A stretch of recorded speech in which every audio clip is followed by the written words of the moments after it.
Hello everyone. इस वाली video में हम लोग जो है chapter number 9 that is financial management का रिवीजन करने वाले हैं, राइट। ये जो चैप्टर है इससे आपका एग्ज़ाम के अंदर क्वेश्चंस जो आने हैं वो टोटल कितने मार्क्स के आने हैं according to your CBSE syllabus.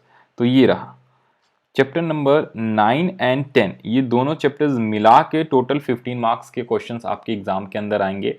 Board के एग्जाम जो कि 80 मार्क्स का होता है, आउट ऑफ 80 मार्क्स 15 मार्क्स। तो चैप्टर 9 और 10 दोनों मिला के, स्पेसिफिकली ये नहीं लिखा हुआ है कि चैप्टर 5 से कितने मार्क्स के क्वेश्चंस आते हैं। तो आप ये मान सकते हो कि 15 में से 7 या 8 मार्क्स की जो है चैप्टर नंबर 9 जो है आपका कवर करता है, राइट। तो चैप्टर नंबर 9 के अंदर हमें जो टॉपिक्स पढ़ने हैं, टोटल टॉपिक्स आपका कितना 1 2 3 and 4 5 6, total 6 topics we have to study in chapter number 5, right. और इसको डिटेल में अगर मैं बोलूं तो यहाँ पे है चैप्टर नंबर 9, ये रहा, राइट। तो ये है हमारा revisionary notes. We have to study total 6 topics. One is first topic is business finance, second है फाइनेंशियल मैनेजमेंट। इसके अंदर हमें मीनिंग भी पढ़ना है, इंपॉर्टेंस भी पढ़ना है and objectives of financial management भी पढ़ना है। थर्ड टॉपिक जो है हमारा है फाइनेंशियल डिसीजंस। टोटल हमारे पास 3 फाइनेंशियल डिसीजंस होता है। First one is financing decision, ये जो है ये ए होना चाहिए और ये बी होना चाहिए। फर्स्ट डिसीजन जो होता है इन्वेस्टमेंट डिसीजन होता है, फिर फाइनेंसिंग डिसीजन होता है एंड थर्ड डिसीजन जो होता है वो डिविडेंड डिसीजन होता है। फोर्थ जो टॉपिक है हमारा है फाइनेंशियल प्लानिंग। फाइनेंशियल प्लानिंग का मीनिंग पढ़ना है, ऑब्जेक्टिव्स पढ़ना है एंड इसके इंपॉर्टेंस भी आपको पढ़ने हैं।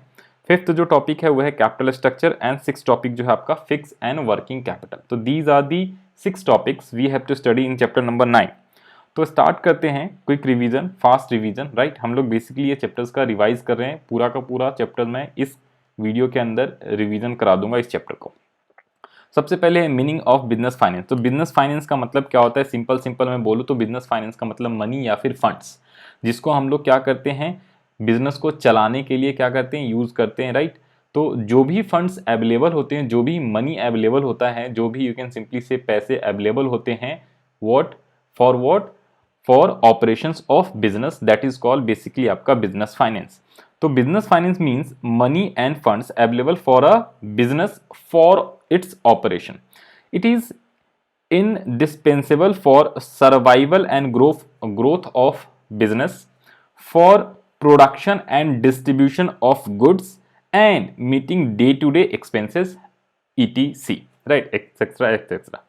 तो कहने का मतलब सिंपल मैं बोलूं, जो कि पहली बात बोला था मैंने, फंड्स और बिजनेस फाइनेंस। तो जब मैं बिजनेस फाइनेंस की बात करूं तो सिंपल मनी या फिर funds which are basically available for the what business operations, right. इसके आगे एक लाइन और लिखा हुआ है, फटाफट इसे भी रीड आउट कर लेते हैं। Finance is needed to be establish a business to run it, to modernise and expand और डाइवर्सिफाई इट। सिंपल सी बात है।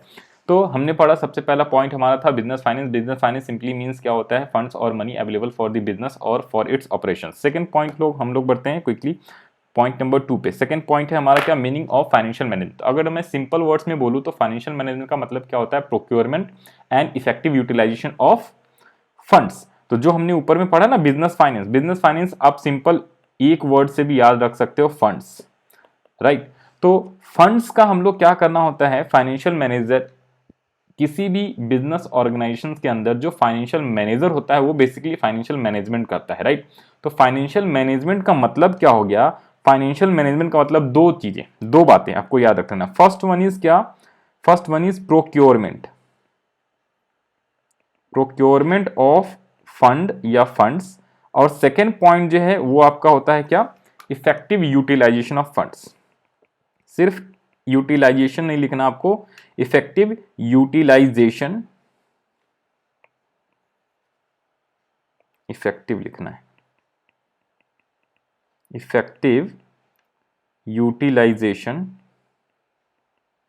Of fund, right. So these 2 points or these 2 lines you have to remember while you writing the meaning or you can say definition of financial management. Financial management simply means or financial management simply refers to procurement of funds and effective utilization of fund. and these two lines, or you can say these 2 points also covered under objectives of financial management. तो यहाँ पे क्या लिखा हुआ है meaning, ये भी एक बार आप रीड आउट कर लो. Financial management include those business activities that are concern with acquisition procurement, इकट्ठा करना, कलेक्ट करना, right, and conservation of capital funds in meeting the financial needs, utilization, effective utilization and overall objective of a business enterprise. Second point है financial management is concerned with the optimal procurement as well as uses. ये वाली line है, right, तो ये वाली लाइनें जो है आपके लिए आसान रहेगा. करेक्ट है, optimal procurement as well as the usages of financial management. Simple मैं वर्ड बोलूँ तो आपको एक ही याद रख लेना है मीनिंग के अंदर. अगर जब भी क्वेश्चन आता है फाइनेंशियल मैनेजमेंट का मतलब क्या होता है, तो फाइनेंशियल मैनेजमेंट का मतलब क्या होता है, क्या, procurement of funds and effective utilisation of fund. यहाँ पे एंड लगा दो, राइट. आगे बढ़ते हैं हम लोग पॉइंट नंबर 2 के अंदर ही. नाउ हमने ये तो पढ़ा क्या, फाइनेंशियल मैनेजमेंट का मीनिंग. यहाँ पे जो हमने पढ़ा है ये फाइनेंशियल मैनेजमेंट का मीनिंग पढ़ा. Now we have to understand 2 things about financial management. One is importance and another is objectives. तो मैं सबसे पहले ऑब्जेक्टिव की बात कर लेता हूँ. मेन जो ऑब्जेक्टिव होता है फाइनेंशियल मैनेजमेंट का, यू कैन से प्राइमरी जो ऑब्जेक्टिव होता है वो होता है वेल्थ मैक्सिमाइजेशन. आपको याद रख लेना है वेल्थ मैक्सिमाइजेशन, राइट. और वेल्थ मैक्सिमाइजेशन, तो वेल्थ मैक्सिमाइजेशन जब भी मैं बोलूं तो वेल्थ मैक्सिमाइजेशन का मतलब होता है ओनर्स का वेल्थ मैक्सिमाइजेशन, राइट. एक और भी ऑब्जेक्टिव होता है, उस ऑब्जेक्टिव का नाम है profit maximisation. But profit maximisation आपके एनसीईआरटी की बुक के अंदर, स्टडी मटेरियल के अंदर कहीं पे भी नहीं लिखा हुआ है. But still profit maximisation is another objective of financial management. But main जो ऑब्जेक्टिव होता है वो वेल्थ मैक्सिमाइजेशन होता है. तो अगर क्वेश्चंस आएगा तो आप you can write the answers कि प्रॉफिट मैक्सिमाइजेशन क्या होता है, वेल्थ मैक्सिमाइजेशन क्या होता है. Now I am going to explain. But the main objective, main motive of financial management is wealth maximisation. Wealth maximisation क्या होता है, लॉन्ग टर्म ऑब्जेक्टिव होता है. प्रॉफिट मैक्सिमाइजेशन क्या होता है, शॉर्ट टर्म ऑब्जेक्टिव होता है. वेल्थ मैक्सिमाइजेशन क्या होता है, बेसिकली प्रॉफिट मैक्सिमाइजेशन से ज्यादा you can say important objective होता है. प्रॉफिट मैक्सिमाइजेशन क्या होता था ना, पुराने जमाने में जनरली कोई भी बिजनेस प्रॉफिट पे ज्यादा ध्यान देती थी. बट आजकल क्या है, एवरी बिजनेस ऑर्गेनाइजेशन बेसिकली क्या करता है, वेल्थ मैक्सिमाइज करने पे ज्यादा ध्यान देता है. और वेल्थ कैसे मैक्सिमाइज होता है, बेसिकली जब मार्केट में किसी भी कंपनी का जो शेयर की प्राइस है वो अगर अच्छी होती है या इंप्रूव होती है या इंक्रीज होती है, तो सिंपली वी कैन से कि वेल्थ जो है मैक्सिमाइज हो रहा है. क्योंकि मार्केट में शेयर प्राइस इंक्रीज होगा, दैट मीन्स कि उस कंपनी का मार्केट वैल्यू इंक्रीज होगा. मार्केट वैल्यू इंक्रीज होएगा तो जो शेयर होल्डर्स हैं उनका भी क्या हो जाएगा, automatically share holders, equity share holders are the owners of the company, तो उनका ऑटोमेटिकली वेल्थ क्या हो जाएगा, मैक्सिमाइज हो जाएगा, राइट. तो ये क्या लिखा हुआ है इसमें फटाफट रीड आउट कर लेते हैं. प्राइमरी ऑब्जेक्टिव क्या है, it is the maximisation. Primary objective क्या है, is to maximise wealth of owners in long run. Wealth maximisation concept, all financial decisions aim to insuring that each decision is efficient and adds some value. Owners of company are shareholders. The objective of financial management is to maximize the current price of equity share of the company. Yes, market price यानी कि current market price पे हमें main ध्यान देना होता है. Current market price अगर increase होता है किसी भी कंपनी का तो वेल्थ ऑटोमेटिकली मैक्सिमाइज हो जाता है. क्योंकि आगे चल के ना आपको ग्रेजुएशन में या आगे की क्लासेस में जाओगे तो वहाँ पे फाइनेंशियल मैनेजमेंट पूरा का पूरा 100 नंबर का एक सब्जेक्ट ही आपको पढ़ना होता है. तो उसमें कैलकुलेट करना सिखाते हैं कि how to calculate the value of the firm, overall cost, cost of equity, ये सारी चीज़ें हमें कैलकुलेट करना होता है. इन सब चीज़ों का जो यूज़ है that is cost of equity, cost of debt, ये सब यूज़ भी इसमें इस चैप्टर्स में किया हुआ है, राइट. तो अभी हम आगे इसके बारे में भी हम लोग पढ़ेंगे. तो वहाँ पे हमें value of the firm calculate करना सीखना होता है, राइट. तो जो वैल्यू ऑफ द फर्म होता है कैलकुलेट करते वक्त जो है हम लोग मार्केट प्राइस ऑफ शेयर, इन सब चीज़ों का यूज़ करके कैलकुलेट किया जाता है. तो इसलिए क्या है, अगर मार्केट में इक्विटी शेयर्स की प्राइस इंक्रीज होती है, current market price of equity shares increase होती है किसी भी कंपनी का, दैट मीन्स वो क्या बताता है कि वेल्थ जो है कंपनी का मैक्सिमाइज हो रहा है. और वेल्थ मैक्सिमाइजेशन मैंने पहले बता दिया लॉन्ग टर्म ऑब्जेक्टिव होता है. स्टार्टिंग में अगर कंपनी लॉस बियर कर रही है या लॉस इनकर कर रही है तो भी चलता है, बिकॉज उस कंपनी का आज के डेट में सभी कंपनी का बेसिकली मोटिव क्या होता है, लॉन्ग रन में प्रॉफिट कमाना. नेक्स्ट पॉइंट क्या लिखा हुआ है, the term wealth refers to the wealth of owners as reflect by the market price to their shares the market price of shares is link 3 basic financial decision, investment decision and financing decision, dividend decision. तो 3 financial decision पे linked होता है, based होता है। One is investing, second financing and third one is dividend decision. We also have to study all 3 decisions in detail, right. Next page पे हमें पढ़ना है। Decision making is efficient is best decision is selected out of all alternatives. Increase in the market price of shares is an indicator of financial health of the firm. Financial health का मतलब wealth maximization को indicate करता है। Now come to the point. Point है हमारा important. तो financial management के क्या इंपॉर्टेंस होता है, तो फटाफट पढ़ो। ये है हमारे पास importance number 1, number 2, number 3, number 4 and number 5। सबसे पहला है क्या, the size and composition of fix assets of the business.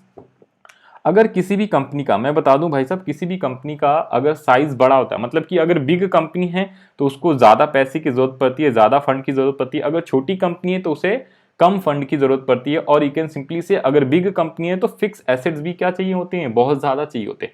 और छोटी मोटी कंपनी है तो फिक्स एसेट्स कम चाहिए होता है। ये है आपका पॉइंट नंबर 1। सेकंड इंपॉर्टेंस है क्या आपका, the quantum of current assets and its break up into cash, inventory and receivable. Simple सी बात है, जो आपने अकाउंट्स के अंदर करंट एसेट्स पढ़ा हुआ है ये तो है फिक्स एसेट्स। तो भाई फिक्स एसेट्स क्या होगा, अगर बड़ी कंपनी है तो ज्यादा फिक्स एसेट्स, कम है तो कम fix assets. About current assets, तो करंट एसेट्स के अंदर क्या होते हैं, बहुत सारे करंट एसेट्स होते हैं। For example cash, bank, inventory, debtors, right, bills, receivables, all are known as current assets, correct है। तो इनका कितना कितना ब्रेकअप है, कितना कितना ब्रेकअप होना चाहिए, राइट, ये सब चीजों के बारे में हमें पॉइंट नंबर 2 के अंदर हमें लिखना होता है। That is quantum of current assets and it's breakup, कि कितना करंट एसेट्स होना चाहिए, राइट, या कितना करंट एसेट्स है और कितने उसमें से कैश है, कितना रिसीवेबल्स है और कितना इन्वेंट्री है। तो इन सब के बारे में। तो increase in fix assets in turn increase the working capital requirement. अगर भाई बड़ी कंपनी है तो फिक्स एसेट ज्यादा चाहिए, फिक्स एसेट अगर ज्यादा है तो वर्किंग कैपिटल भी ज्यादा चाहिए। Working capital means current asset, तो करंट एसेट्स भी ज्यादा चाहिए होगा। Third point is the amount of long term and short term funds to be use, कि भाई साहब it involves decision related to composition of long term and short term funds depending on the profitability and liquidity of the enterprises, liquidity goals of the enterprises। Simple बात है। तो भाई दोनों चीजें हमें क्या करना होता है, यूटिलाइज करना होता है। फिक्स एसेट्स भी चाहिए होती है और करंट एसेट्स भी चाहिए होता है। फोर्थ पॉइंट है क्या, breakup of long term financial financing into debt and equity. मैं आपको बता दूं भाई, लॉन्ग टर्म फाइनेंस अभी आगे चल के पढ़ना है। तो long term finance simply means दो चीजें होती है, एक तो होता है डेट प्लस इक्विटी। इक्विटी मतलब होता है equity share holders fund, preference share holders fund, reserve and surplus. और डेट की बात करूं तो डिवेंचर्स, लॉन्ग टर्म लोन्स जो भी होते हैं इसे बोलते हैं हम लोग डेट, राइट। आगे है क्या, all items in profit and loss account, that is interest expense depreciation. तो higher debt increases interest expense and higher equity increases dividend. जाहिर सी बात है, अगर ज्यादा इक्विटी शेयर होल्डर्स का हम लोग यूज करते हैं अपने बिजनेस ऑर्गेनाइजेशन में, ज्यादा इक्विटी यूज करेंगे तो वी हैव टू पे डिविडेंड, क्योंकि शेयर होल्डर्स जो भी होते हैं, इक्विटी शेयर होल्डर्स और प्रेफरेंस शेयर होल्डर्स, उन्हें हमें डिविडेंड पे करना होता है। और अगर ज्यादा डेट है, डेट का मतलब है डिवेंचर्स या लॉन्ग टर्म लोन्स मेरे पास ज्यादा है, उससे हमने ज्यादा फंड्स क्या कर रखे हैं, रेज कर रखे हैं अपने बिजनेस ऑर्गेनाइजेशन में, तो वी हैव टू पे इंटरेस्ट, राइट, ऑन डेट। तो ये चीजें था आपका इंपॉर्टेंस एंड ऑब्जेक्टिव्स। तो हमने ये पढ़ लिया है क्या, फाइनेंशियल मैनेजमेंट का meaning, importance as well as objectives. Now come to the point number 3, that is financial decision. तो 3 डिसीजंस होते हैं फाइनेंशियल डिसीजंस के अंदर, टोटल 3 डिसीजंस है। सबसे पहला जो होता है वो होता है इन्वेस्टमेंट डिसीजन, सेकंड जो होता है वो होता है आपका फाइनेंसिंग डिसीजन एंड थर्ड होता है डिविडेंड डिसीजन। इन तीनों डिसीजंस को अगर आप और अच्छे से समझना चाहते हो तो देखना जरा, एक मैं डायग्राम आपको बनाता हूं, यहाँ पे देखना जरा, ध्यान से सुनना। आपने अकाउंट्स के अंदर, चाहे क्लास 11th में पढ़ा हो चाहे आपने क्लास 12th में पढ़ा हो, अकाउंट्स के अंदर आपने बैलेंस शीट पढ़ा था। एग्जैक्टली मैं बोलूं तो क्लास 11th में भी पढ़ा हुआ है आपने और 12th में भी पार्टनरशिप में आपने पढ़ा था। कंपनी का बैलेंस शीट क्या होता है, इस टाइप का नहीं होता, वो वर्टिकल होता है। पहले होता था हॉरिजेंटल, अब वर्टिकल होता है ना। और इसका ये जो बैलेंस शीट समझ लो आप 11th क्लास के हिसाब से समझ लो। सपोज ये हमारा बैलेंस शीट है, ये है लायबिलिटी साइड और ये है एसेट साइड, राइट। सबको पता है, सभी लोगों ने ऑलरेडी पढ़ रखा है। अब मैं लायबिलिटी साइड की बात करूं ना, तो मोटा मोटा मैं आपको लिखता हूं यहाँ पे आइटम्स, कैपिटल, फिर यहाँ पे लिख लो रिजर्व एंड सरप्लस, फिर लिख लो आप डिवेंचर्स यानी कि डेट। डेट का मतलब है लॉन्ग टर्म लोन्स, डिवेंचर्स, और कैपिटल के अंदर यहां पे आप लिख सकते हो क्या, इक्विटी शेयर कैपिटल और प्रेफरेंस शेयर कैपिटल, राइट। मैं कंपनी के हिसाब से बना रहा हूं, और कंपनी का बैलेंस शीट एग्जैक्टली ऐसा नहीं बनता, बिल्कुल ठीक है, वो इस टाइप से बनता है, राइट। पहले ऊपर में लेफ्टी होता है, फिर नीचे एसेट साइड होता है। तो मैं फिलहाल इसी के हिसाब से आपको एक्सप्लेन करने के लिए समझा रहा हूं, तो ध्यान से सुनना। और एसेट्स में एक होता है आपका फिक्स एसेट्स, फिक्स एसेट्स के अंदर बहुत सारे एसेट्स होते हैं, और एक होता है current asset, right, cash, bank, debtors, bills receivable. Fix assets में एक इन्वेस्टमेंट भी अलग से होता है। फिक्स एसेट्स में जैसे मशीनरी, प्लांट, फर्नीचर, बिल्डिंग्स, ये सारे के सारे। तो यहाँ पे जो मैंने ऊपर लिखा है ना, दिस इंडिकेटिंग इक्विटी, और ये नीचे वाला मैंने लिख दिया है क्या, डेट। इसके अलावा नीचे करंट लायबिलिटी भी होता है, एब्सोल्युटली राइट। ये हटा दो थोड़ा सा, इसे और बढ़ा दो नीचे, राइट, ये आ गया। तो यहाँ पे करंट एसेट्स और ये फिक्स एसेट्स मान लो, ये हो गया आपका डेट, ये हो गया आपका इक्विटी, दोनों लॉन्ग टर्म के अंदर कवर होता है। और एक करंट लायबिलिटी है, जैसे creditors, right, bills payables, outstanding expenses, तो ये सारे आपके करंट लायबिलिटीज हो गया। तो यहाँ पे जरा ध्यान से सुनना, हम लोग फिलहाल बात करें किसका, जरा देखो, ये जो मैं एसेट्स की बात करता हूं ना, तो एसेट्स का मतलब पता है क्या होता है, एसेट्स को हम लोग यूजेस भी कहते हैं। ध्यान से सुनना, फाइनेंशियल मैनेजमेंट हम लोग पढ़ रहे हैं, तो अब हम लोग एज अ फाइनेंस मैनेजर देखेंगे, अकाउंटेंट एज अ नहीं देखना। अब ध्यान से देखो, जो जितने भी एसेट्स होते हैं ना, इसे यूजेस बोलते हैं, जो लायबिलिटीज होता है ना, इसे बोलते हैं हम सोर्स या sources, right, uses and sources. कि भाई साहब सोर्स, लायबिलिटी क्या है, ये है हमारा long term source, equity as well as debt, these two are long term source. And ये नीचे वाला जो है शॉर्ट टर्म है, ये लॉन्ग टर्म है, लॉन्ग टर्म सोर्स, एंड ये होता है शॉर्ट टर्म सोर्स। और ये इधर पे अगर मैं बात करूं तो लॉन्ग टर्म, एंड ये हो गया आपका शॉर्ट टर्म यूटिलाइजेशन या यूजेस, जो भी कहो आप, long term asset, short term assets. तो ये फिक्स एसेट्स हो गया, और ये हमारा वर्किंग कैपिटल के अंदर आता है, करेंट एसेट्स हो जाता है। तो अगर मैं बात करूं ना यूजेस, राइट, और ये मैं सोर्सेज बोलूं, तो जो हमने मीनिंग पढ़ा था फाइनेंशियल मैनेजमेंट का, फाइनेंशियल मैनेजमेंट का मतलब क्या होता है, प्रोक्योरमेंट ऑफ फंड। तो ये फंड के सोर्सेज हैं, sources of fund and effective utilisation of funds है। अब आपको सही से समझ में आ रहा होगा कि बैलेंस शीट में जितनी भी चीजें होती, तो जो यूजेज होता है ना, ये बेसिकली क्या होता है कि हम अपने फंड का कहाँ कहाँ यूटिलाइजेशन कर रहे हैं, कहाँ कहाँ यूज कर रहे हैं।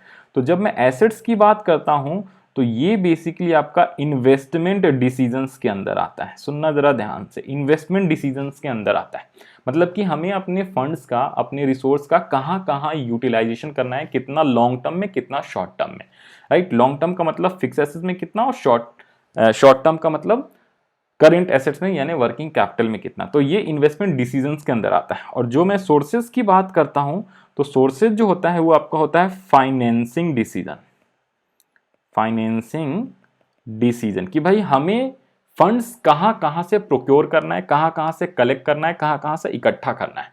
दैट मीन्स कि कितना long term source of finance अपने बिजनेस में लेना है और कितना शॉर्ट टर्म फाइनेंस लेना है, करेक्ट है।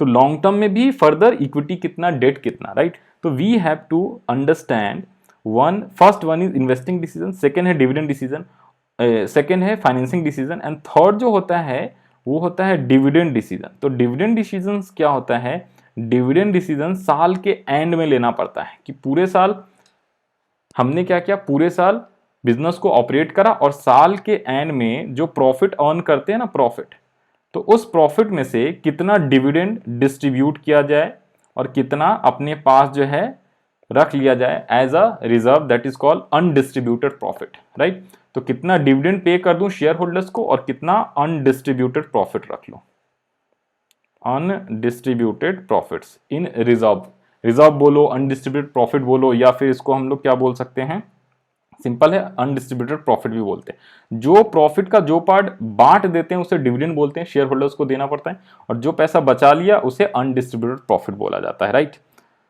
तो यहां पे आ जाओ, तो ये तीन डिसीजंस होते हैं बेसिकली, अगर आप अब सही से समझ में आ गया होगा आपको। तो इन्वेस्टमेंट डिसीजंस के अंदर ना हमें दो डिसीजंस पढ़ने हैं बेसिकली आपको, एक तो वर्किंग कैपिटल के बारे में पढ़ना होता है, और एक आपका क्या पढ़ना होता है, फिक्स एसेट्स के बारे में। और फाइनेंसिंग डिसीजन में क्या होता है, ये आपको कितना डेट, कितना इक्विटी, ये चीजें पढ़नी है। डिविडेंड डिसीजन में कितना भाई प्रॉफिट को डिस्ट्रीब्यूट करो, कितना रिटेन अर्निंग, तो अनडिस्ट्रीब्यूटेड प्रॉफिट को रिटेन अर्निंग्स भी बोलते हैं, ये चीज मैं बोलने वाला था, यस। और अनडिस्प्यूटेड प्रॉफिट बोलो या रिटेन्ड अर्निंग बोलो, एक ही बात होती है, रिटेन्ड अर्निंग्स, राइट। तो ये तीन डिसीजंस आपको एग्जैक्टली इसमें क्या क्या पढ़ना है तो ध्यान से देखो, ये काफी इंपॉर्टेंट होता है ये तीनों डिसीजन, इससे भी क्वेश्चंस आने के चांसेस काफी ज्यादा होते हैं। फर्स्ट क्या है, इन्वेस्टमेंट डिसीजन। इन्वेस्टमेंट डिसीजन के अंदर आपको बेसिकली क्या पढ़ना होता है, investment decision means judicious investment of firms resources from the available alternative proposals and choosing the cheapest one which earn highest possible return। और सिंपल बात है, देखो आप इन्वेस्टमेंट कहाँ करना चाहोगे, सिंपल सी बात है, investment as a finance manager of company, हम इन्वेस्टमेंट वहाँ पे पैसे लगाएंगे या वहाँ इन्वेस्ट करेंगे जहाँ से मुझे रिटर्न ज़्यादा है, जहाँ से मुझे प्रॉफिट ज़्यादा है, राइट। तो जहाँ पे सबसे ज़्यादा प्रॉफिट होने के चांसेस होते हैं वहाँ पे हम लोग क्या करते हैं, अपना पैसा इन्वेस्ट करते हैं। कोई भी इंसान और कोई भी बिजनेस ऐसी करता है। इसके अलावा यहाँ पे जो लिखा है ना प्रपोजल्स, तो क्या होता है ना, हमारे पास कई सारे प्रपोजल्स होते हैं। प्रपोजल्स का मतलब, मान लो आपके पास 1 लाख रुपए है, राइट। अगर आपके पास 1 लाख रुपए है, ठीक है जी, कैश में पड़ा हुआ है, ये आपका बिजनेस है, आपके पास 1 लाख रुपए है। नाउ यू आर थिंकिंग कि भाई इस पैसे को मैं कहाँ पे इन्वेस्ट करूं। अब आपके पास 3 ऑप्शंस है, ऑप्शंस बोलो, प्रपोजल्स बोलो, प्लान्स बोलो। मान लो 3 बैंक है, एक है SBI, एक है आपका HDFC और एक मान लो यहाँ पे ICICI मान लो। तो SBI क्या कह रहा है, अगर मेरे यहाँ FD कर लो, सिंपल फिक्स डिपॉजिट कर लो ये 1 लाख, तो मैं 8% क्या करूंगा, आपको इंटरेस्ट पे करूंगा। HDFC बोल रहा है मेरे यहाँ करो, मैं 9% दूंगा, और ICICI बोल रहा है मैं तेरे को 10% इंटरेस्ट दूंगा। तो भाई साहब मेरे पास अगर मान लो 1 लाख रुपए पड़े हुए हैं कैश के अंदर या बैंक के अंदर, तो मैं उसको FD कराऊंगा, तो किस बैंक के अकाउंट में FD कराऊंगा या किस बैंक के साथ में FD कराऊंगा, जाहिर सी बात है जहां पे मुझे सबसे ज्यादा रिटर्न मिल रहा है, यानी कि 10% मुझे ब्याज रिसीव होगा, इंटरेस्ट इनकम होगी। तो इन्वेस्टमेंट वहां करनी चाहिए जहां पे सबसे ज्यादा प्रॉफिट या रिटर्न होने के चांसेस होते हैं, रिटर्न आने के चांसेस होते हैं, राइट। ये चीजें होती हैं basically investment decision. Investment decision के अंदर फर्दर एक होता है शॉर्ट टर्म इन्वेस्टमेंट, एक होता है लॉन्ग टर्म। तो शॉर्ट टर्म का मतलब क्या होता है, working capital decision, long term का मतलब होता है कैपिटल बस्टिंग। ये जो था ना यहाँ पे working capital and capital budgeting, this is basically investment decisions के अंदर आता है। One is in capital budgeting, second होता है वर्किंग कैपिटल। तो कैपिटल बस्टिंग का मतलब भाई लॉन्ग टर्म, और सिंपल मैं बोलूं तो फिक्स एसेट्स में कितना पैसा हमें इन्वेस्ट करना है। और वर्किंग कैपिटल का मतलब करेंट एसेट्स। एक होता है वर्किंग कैपिटल, आप अकाउंट में पढ़ते हो working capital equals to current assets minus current liabilities, but basically वो नेट वर्किंग कैपिटल होता है। सिंपल, एक होता है ग्रॉस वर्किंग कैपिटल, एक होता है नेट वर्किंग कैपिटल। ग्रॉस का मतलब होता है करंट एसेट्स, नेट का मतलब होता है करंट एसेट्स माइनस करंट लिएबिलिटीज। और सिंपल अगर वो बोले working capital, that also means only current assets, ये आपको याद रख लेना है, राइट। तो आगे बढ़ो जी, आगे बढ़ो। यस, तो एक होता है short term investment decision, second है long term investment decision. Long term को बेसिकली कैपिटल बस्टिंग डिसीजन बोलते हैं, शॉर्ट टर्म को वर्किंग कैपिटल डिसीजन बोलते हैं। Now the most important point you have to understand, you have to learn, you have to study is factors affecting capital busting decisions as well as factor affecting working capital decision. इससे सबसे ज्यादा questions आते हैं, तो इसके आपको point learn करके रखना है। देखो वो कौन कौन से फैक्टर है जो क्या करता है, कैपिटल बस्टिंग डिसीजंस को अफेक्ट करता है। First one is cash flow of the project, second है rate of return, and third है इन्वेस्टमेंट क्राइटेरिया इन्वॉल्व। तो सिंपल है, कैश फ्लो पोजीशंस का मतलब होता है भाई साहब कई सारे ऑप्शंस आपके पास अवेलेबल होते हैं, तो कैश का फ्लो कितना है। अगर मान लो आपके पास 2 प्रपोजल्स हैं 1 and 2, दोनों के अंदर 1 and 2। अब देखो अगर मान लो 1 और 2 प्रपोजल है, ये कह रहा है इसमें कैश फ्लो मतलब कैश आउटफ्लो की बात करो, कितना कैश देना पड़ेगा, कितना कैश इन्वेस्ट करना पड़ेगा, और ये है आपका रिटर्न। अगर मान लो 90,000 रुपए कैश आउटफ्लो लगाना पड़ेगा प्रपोजल 1 में, प्रपोजल 2 में 1 लाख, और दोनों से रिटर्न आना है मुझे कितने रुपए, मान लो 20,000 रुपए। 20,000 का दोनों प्रपोजल से फायदा, तो प्रॉफिट 20,000 दोनों में आ रहा है, लेकिन फर्स्ट में 90,000 मुझे पैसे इन्वेस्ट करना पड़ेगा, लगाना पड़ेगा, और सेकंड में मुझे 1 लाख लगाना पड़ेगा। तो मैं कौन से ऑप्शन के साथ जाऊंगा, जाहिर सी बात है फर्स्ट ऑप्शन जिसका कैश फ्लो कम है।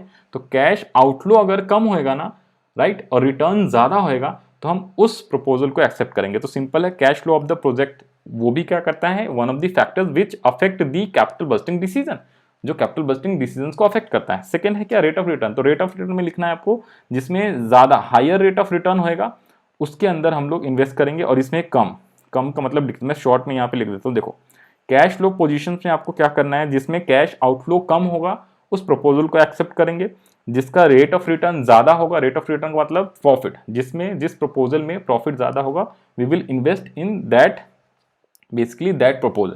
And the third criteria क्या है? The investment criteria involve various investment proposals are evaluated based on the capital budgeting techniques. These involves calculation regarding investment amount, cash flows, return. तो बहुत सारे चीजें हमें क्या करनी होती है, कैलकुलेट करना होता है, बहुत सारे और भी क्राइटेरिया होता है इन्वेस्टमेंट के, तो उसके अकॉर्डिंग हमें डिसीजंस लेने होते हैं। Now come to the point, second है फाइनेंसिंग डिसीजन। तो इन्वेस्टमेंट के बाद देखो भाई, सबसे पहले फाइनेंस मैनेजर को डिसाइड करना होता है बिजनेस में कितना कितना पैसे चाहिए, कितना हमें यूज करना है, कितना इन्वेस्ट करना है, राइट। उसके हिसाब से वो पर्सन क्या करेगा, फाइनेंस करेगा। अगर मान लो फिक्स एसेट्स 1 लाख का चाहिए, करेंट एसेट्स 50,000 का चाहिए, तो total funds we needed that is 1,50,000। तो नाउ हम लोग अब क्या करेंगे, फाइनेंस करेंगे। फाइनेंस का मतलब लोन लेंगे, या तो शॉर्ट टर्म या लॉन्ग टर्म, राइट। तो फाइनेंसिंग डिसीजंस में बेसिकली क्या होता है, फाइनेंसिंग डिसीजंस के अंदर हमें क्या करना होता है, long term decisions as well as short term decisions हमें सिलेक्ट करना होता है। और फाइनेंस करते वक्त आपको ये ध्यान रख लेना है कि जहां से कम इंटरेस्ट पे, कम से कम ब्याज पे पैसा मिलेगा, हम लोग वहां से फाइनेंस करते हैं। जब आप इन्वेस्टमेंट करते हो ना, तो उस समय पे ये आपको सोचना है कि वहां इन्वेस्ट करना है जहां ज्यादा से ज्यादा प्रॉफिट हो, ज्यादा से ज्यादा रिटर्न मिले। लेकिन फाइनेंस का मतलब होता है सिंपल लोन लेना, या पैसे क्या करना, प्रोक्योर करना, पैसे इकट्ठा करना, कलेक्ट करना। कहां से हम लोग पैसे ला रहे हैं, फाइनेंस करा रहे हैं, राइट। तो फाइनेंसिंग डिसीजंस के अंदर जहां से मुझे कम इंटरेस्ट, कम कॉस्ट, उसको एग्जैक्टली बोलते हैं कम कॉस्ट, तो जहां से मेरे की कॉस्ट कम पड़ेगा, हम लोग वहां से फाइनेंस करेंगे। डेट से कम पड़ेगा तो डेट से, इक्विटी से कम कॉस्ट में आ जाएगा तो इक्विटी से, या शॉर्ट टर्म आ जाएगा शॉर्ट। तो इसमें भी आपको long term and short term दोनों डिसीजंस पढ़ने होते हैं। लॉन्ग टर्म्स फाइनेंस को हम लोग बेसिकली क्या बोलते हैं, there are only 2 sources of long term, one is debt, another is equity. इसके बारे में पहले बता दिया है। इक्विटी का मतलब क्या होता है, equity share capital, preference share capital, reserve and surplus. Debt का मतलब क्या होता है, डिवेंचर, लॉन्ग टर्म लोन्स। उसके अलावा क्या है, financing decisions aids in identifying various sources of the funds and selected the best one by evaluating different characteristics of the funds available and its impact on the firm's capital structure and return। और इसके अलावा यहाँ पे भी दिया हुआ था कहीं, यस देखो, सिलेक्ट वो कौन सा सिलेक्ट करोगे जो सबसे चीपेस्ट होता है।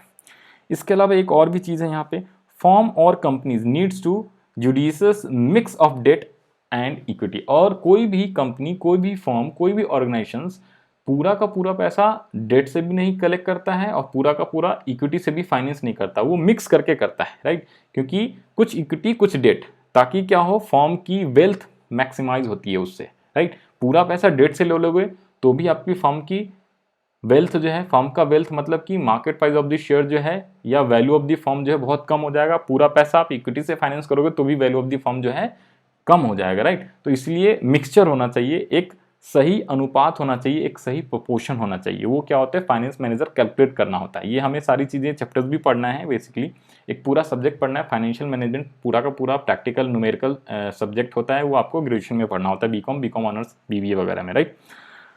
Now come to the point कहाँ पे थे हम लोग, yes, the most important point is factors affecting financial decision, right. Factor affecting financing decision हमने पढ़ा ऊपर में। इन्वेस्टमेंट डिसीजन के कौन कौन से फैक्टर थे, 3 फैक्टर थे। एक था रेट ऑफ रिटर्न, दूसरा था आपका क्या, इन्वेस्टमेंट क्राइटेरिया, और सबसे जो पहला वाला था, कहाँ गया भैया, सबसे जो पहला वाला था आपका cash flow of the project, rate of return, and second है फाइनेंशियल क्राइटेरिया, इन्वेस्टमेंट क्राइटेरिया। फिर उसके बाद हम लोग पढ़ने वाले हैं कौन सा, या पढ़ रहे हैं फाइनेंसिंग डिसीजन, उसके फैक्टर्स। तो कौन सबसे पहला है कॉस्ट। तो कॉस्ट के अंदर लिखना है आपको कम, जहां से सबसे कम कॉस्ट पे पैसे हमें अवेलेबल हो जाएगा, जहां से सबसे कम कॉस्ट पे हमें फाइनेंस मिल रहा होगा, उस सोर्स से हम लोग क्या करेंगे, अपनी कंपनी का फाइनेंस करेंगे। रिस्क, जहां पे सबसे कम रिस्क हो, रिस्क कम होना चाहिए और कॉस्ट कम, तो वहां से हम लोग फाइनेंस करेंगे। मान लो डेट और इक्विटी में से मुझे चूज करना है किससे मुझे पैसे रेज करने हैं, फंड कलेक्ट करने हैं, फंड फाइनेंस कराना है for the purpose of the company. तो जिससे मेरे को कम इंटरेस्ट पे पैसे रेज हो जाएगा, जिससे मुझे कम इंटरेस्ट पे पैसे मिल जाएगा, वहां से मैं फाइनेंस करा लूंगा। रिस्क, जिससे रिस्क कम हो, तो मैं आपको रिस्क बता देता हूं। यहाँ पे क्या कह रहा है, यहाँ पे जो बोरोड फंड होता है ना, उसका ज्यादा रिस्क होता है, और जो ओनर्स फंड होता है उसका कम रिस्क होता है। ओनर्स फंड का मतलब बेसिकली आपका सरप्लस और इक्विटी शेयर कैपिटल की बात करते हैं, और जो बोरोड फंड होता है मतलब डेट की बात करते हैं तो उसका रिस्क ज़्यादा होता है, क्योंकि उस पर आपको एक फिक्स रेट से इंटरेस्ट पे करना होता है। इक्विटी शेयर होल्डर्स वालों को कोई फिक्स रेट से डिविडेंड वगैरह पे करने की जरूरत नहीं होती। जब प्रॉफिट होता है तब डिविडेंड दिया जाता है। इवन प्रॉफिट होता है तो डिविडेंड दे भी सकते हैं, नहीं भी दे सकते हैं, वो बोर्ड ऑफ डायरेक्टर्स डिसाइड करते हैं एजीएम में। इसके अलावा क्या है, flotation cost board of directors basically announce करते हैं, फिर शेयर होल्डर्स ही वोटिंग करके डिसाइड करते हैं about dividend. Now third point is flotation cost. Flotation cost क्या होता है, जब आप फंड्स को रेज करने जाते हो तो छोटे मोटे जो खर्चे होते हैं ना, that is called flotation cost. और ये कॉस्ट भी क्या होनी चाहिए, कम होनी चाहिए। जिस सोर्स का फ्लोटेशन कॉस्ट कम होता है, हम लोग पैसे वहां से क्या करते हैं, रेज करते हैं या वहां से फाइनेंस कराते हैं अपने बिजनेस के लिए। फ्लोटेशन कॉस्ट का सिंपल मतलब क्या होता है, commission, brokerage, under writers fees, right, ये सारे। अगर मान लो मैं इक्विटी शेयर इशू करना चाहता हूँ और इशू करके पैसे कलेक्ट करना चाहता हूँ, फंड को रेज करना चाहता हूँ, फाइनेंस करना चाहता हूँ, तो उसके लिए प्रोस्पेक्टस निकालना पड़ता है, एडवर्टीजमेंट देना पड़ता है और बहुत सारे क्या होते हैं, काम करवाने पड़ते हैं, राइट। तो बहुत सारे लीगल रिक्वायरमेंट होती हैं, बहुत सारे पेपर वर्क होता है, तो उन सब में जो भी खर्चे लगते हैं, राइट, वो चीज़ बोलते हैं फ्लोटेशन कॉस्ट। या सिंपल आप बता दूं, मैं लोन लेने जाते हो बैंक में, राइट, तो छोटे मोटे जो खर्चा करते हो, लोन की फीस होती है, प्रोसेसिंग फी, कमीशन वगैरह देना पड़ता है, ब्रोकरेज चार्जेस देना पड़ता है, वो सारे कहलाते हैं क्या, फ्लोटेशन कॉस्ट। तो जहाँ जिस सोर्स से मेरा फ्लोटेशन कॉस्ट कम होगा उससे हम लोग क्या करते हैं, फाइनेंस कराते हैं। फोर्थ पॉइंट है cash flow position of the company. इसमें भी cash flow of the position, ऊपर वाले में भी कैश फ्लो था, इस वाले में भी कैश फ्लो। तो if a company has sound liquidity position then it can easily use borrowed funds and pay the interest. तो कैश फ्लो पोजीशन अगर आपका अच्छा है, लिक्विडिटी पोजीशन का मतलब आपके पास सफिशिएंट कैश या बैंक में पैसा पड़ा हुआ है, पैसा लिक्विड के फॉर्म में है, राइट। लिक्विड का मतलब होता है कैश या बैंक। सबसे ज्यादा लिक्विड क्या होता है बिजनेस में, कैश या बैंक। अगर आपके पास सफिशिएंट फंड है, लिक्विडिटी है, तो आप बोरोड फंड ज्यादा यूज कर सकते हो, क्योंकि उस पर आपको इंटरेस्ट पे करना पड़ेगा। तो you have sufficient balance, you have sufficient पैसे, तो यू हैव सफिशिएंट मनी, तो आप इजीली उसको इंटरेस्ट पे कर पाओगे। अदरवाइज आपको बोरोड फंड नहीं करना पड़ेगा, राइट, वाइस वर्सा होता है। फिफ्थ पॉइंट है क्या आपका, फिफ्थ है fix operating cost. Fix operating cost क्या है, if a business has high fix operating cost, that is building rent, insurance premium, salary etc, it must reduce fix financing cost. अगर आपका भाई साहब फिक्स ऑपरेटिंग कॉस्ट ज़्यादा है तो आपको फिक्स्ड फाइनेंसिंग कॉस्ट कम करना पड़ेगा। सिक्स्थ है कंट्रोल कंसिडरेशंस। तो कंट्रोल को ध्यान में रखते हुए भी क्या करना होता है, फाइनेंसिंग डिसीजन लेना पड़ता है फाइनेंशियल मैनेजमेंट को, क्योंकि अगर आप इक्विटी शेयर होल्डर्स से पैसे ज़्यादा रेज करोगे ना तो आपका कंट्रोल धीरे धीरे छूटता चला जाता है बिजनेस पे, क्योंकि equity share holders are the owner of the organization. तो मान लो अगर पहले 10 इक्विटी शेयर होल्डर्स हैं आपके पास ओनली, तो दैट मीन्स कि 10 लोगों के पास पावर है, वोटिंग पावर है, या 10 लोग ही इसके मालिक है। अगर आपने 100 इक्विटी शेयर या 1000 इक्विटी शेयर और इशू कर दिया तो 1000 इक्विटी शेयर होल्डर्स और हो जाएंगे, प्लस 10 पहले से थे, तो 1010 शेयर होल्डर्स हो जाएंगे, राइट। तो अब इस कंपनी के मालिक 10 लोगों से बढ़ के 1010 लोग हो गए, तो सबके छोटे छोटे ओनरशिप बढ़ गया, यानी कंट्रोल जो है सबके पास चला गया, तो कंट्रोल छूटता चला गया आपका। तो अगर आपको कंट्रोल करके रखनी है, यानी कि कम लोगों के ओनरशिप बनाना है, तो आपको डेट से फाइनेंस करना चाहिए, और कंट्रोल के बारे में आपको ध्यान नहीं देना है तो आप इक्विटी से भी फाइनेंस कर सकते हो। तो यहाँ पे क्या बोला है, if the existing share holders want to retain complete management control then raise funds through borrowed funds, and but if they are ready for dilution of control को छोड़ना चाहते हैं तो आप जो है इक्विटी से भी फाइनेंस कर सकते हो। 7 है एंड लास्ट फैक्टर्स है क्या, स्टेट ऑफ कैपिटल मार्केट। तो capital market condition also affect the choice of the sources of funds. If the capital market is raising, तो अगर कैपिटल मार्केट इंक्रीज हो रहा है तो आपको क्या करना चाहिए, finance can easily be raise by issue the shares, but during depression आपको इक्विटी शेयर होल्डर्स इशू नहीं करना चाहिए। सिंपल सी बात है भाई, मार्केट में आपके शेयर की प्राइस ज़्यादा बढ़ रही है तो आपको क्या करना चाहिए, पैसे शेयर से इशू करना है। आपको मार्केट में शेयर्स की प्राइस अच्छी है तो आप शेयर इशू करके पैसा रेज कर लो, लेकिन मार्केट अगर खराब चल रहा है, राइट, डिप्रेशन का सिचुएशन है, तो आपको इक्विटी से रेज नहीं करना चाहिए, सिंपल सी बात।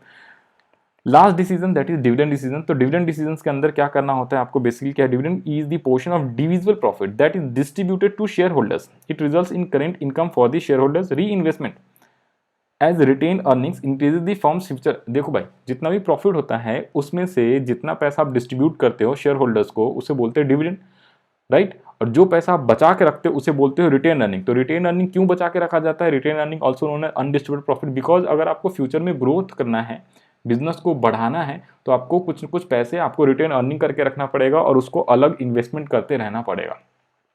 तो वही बताया हुआ dividend decision is whether to distribute earnings to share holders as a dividend और retain earnings for long term project of the firm. भाई आपको डिसाइड करना होता है, right. As a finance manager you have to decide अपने profit को क्या करना है। पूरा प्रॉफिट बांटना चाहते हो, पूरा प्रॉफिट रिटेन करके रखना चाहते हो बिजनेस की ग्रोथ के लिए, या फिर कुछ प्रॉफिट को बांटना चाहते हो एज अ डिविडेंड और कुछ को रिटेन करना चाहते हो। तो ये आपको डिसीजंस लेने पड़ते हैं कहाँ पे, डिविडेंड डिसीजन के अंदर। फिर वैसे ही same factors affecting dividend decision. तो कौन कौन से फैक्टर हैं जो डिविडेंड डिसीजन को अफेक्ट करता है? First one is amount to earning, stability of dividend, growth opportunity, cash flow position, share holders preference and taxation policy, और stock market reactions, access to capital market, legal constant and last one is contractual constant. तो इसमें 10 factors हैं।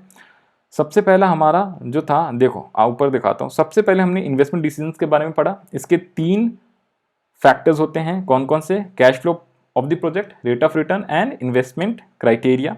फिर हमने पढ़ा financing decision. Financing decisions के अंदर total 7 factors है। Cost, risk, flotation cost, cash flow position, fix operating cost, control consideration and state of capital market. उसके बाद डिविडेंड डिसीजन है। तीनों का मीनिंग भी पढ़ लिया हमने। डिविडेंड डिसीजन के अंदर टोटल 10 फैक्टर्स हैं। कौन कौन से? तो अमाउंट ऑफ अर्निंग। देखो भाई, अगर आपकी अर्निंग्स बहुत ज़्यादा है तो आप डिविडेंड ज़्यादा बांट सकते हो। अगर आपका अर्निंग कैपेसिटी कम है तो कम डिविडेंड बांटोगे। अगर ज़्यादा अर्निंग है तो ज़्यादा डिविडेंड बांटो, सिंपल सी बात है।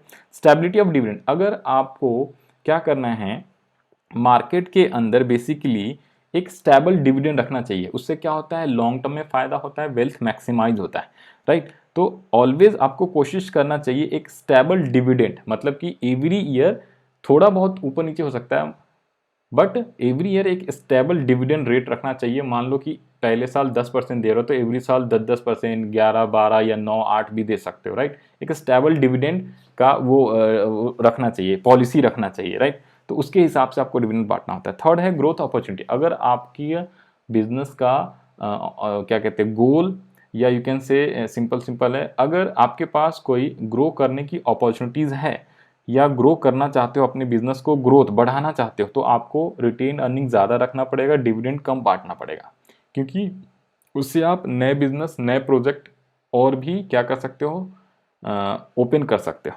यहाँ पे क्या बोला, in case there are good growth prospects for the company in near future then it will retain its earning and thus कम डिविडेंड या लेस डिविडेंड या नो डिविडेंड, या तो कम डिविडेंड दो या बिल्कुल डिविडेंड ना दो, सारा पैसा रिटेन करके रख लो, क्योंकि आपको लग रहा है फ्यूचर में आपके पास अपॉर्चुनिटी है कि आप अपना बिजनेस ग्रो कर सकते हो। फोर्थ है कैश फ्लो पोजीशंस। तो ये क्या कह रहा है, अगर आपके पास अच्छा कैश फ्लो है, दैट मीन्स कि लिक्विडिटी अगर आपके पास अच्छा है, कैश और कैश एट बैंक दोनों सफिशिएंट है, तो आप आसानी से डिविडेंड ज़्यादा दो। आपके पास ज़्यादा कैश है तो ज़्यादा डिविडेंड दो, लेकिन कैश है ही नहीं तो ज़्यादा डिविडेंड आप नहीं दे सकते। फिफ्थ है share holders preference, right. Share holders preference के अंदर क्या है, while deciding about dividend the preference of shareholders is also taken into account कि भाई साहब शेयर होल्डर्स क्या चाहते हैं।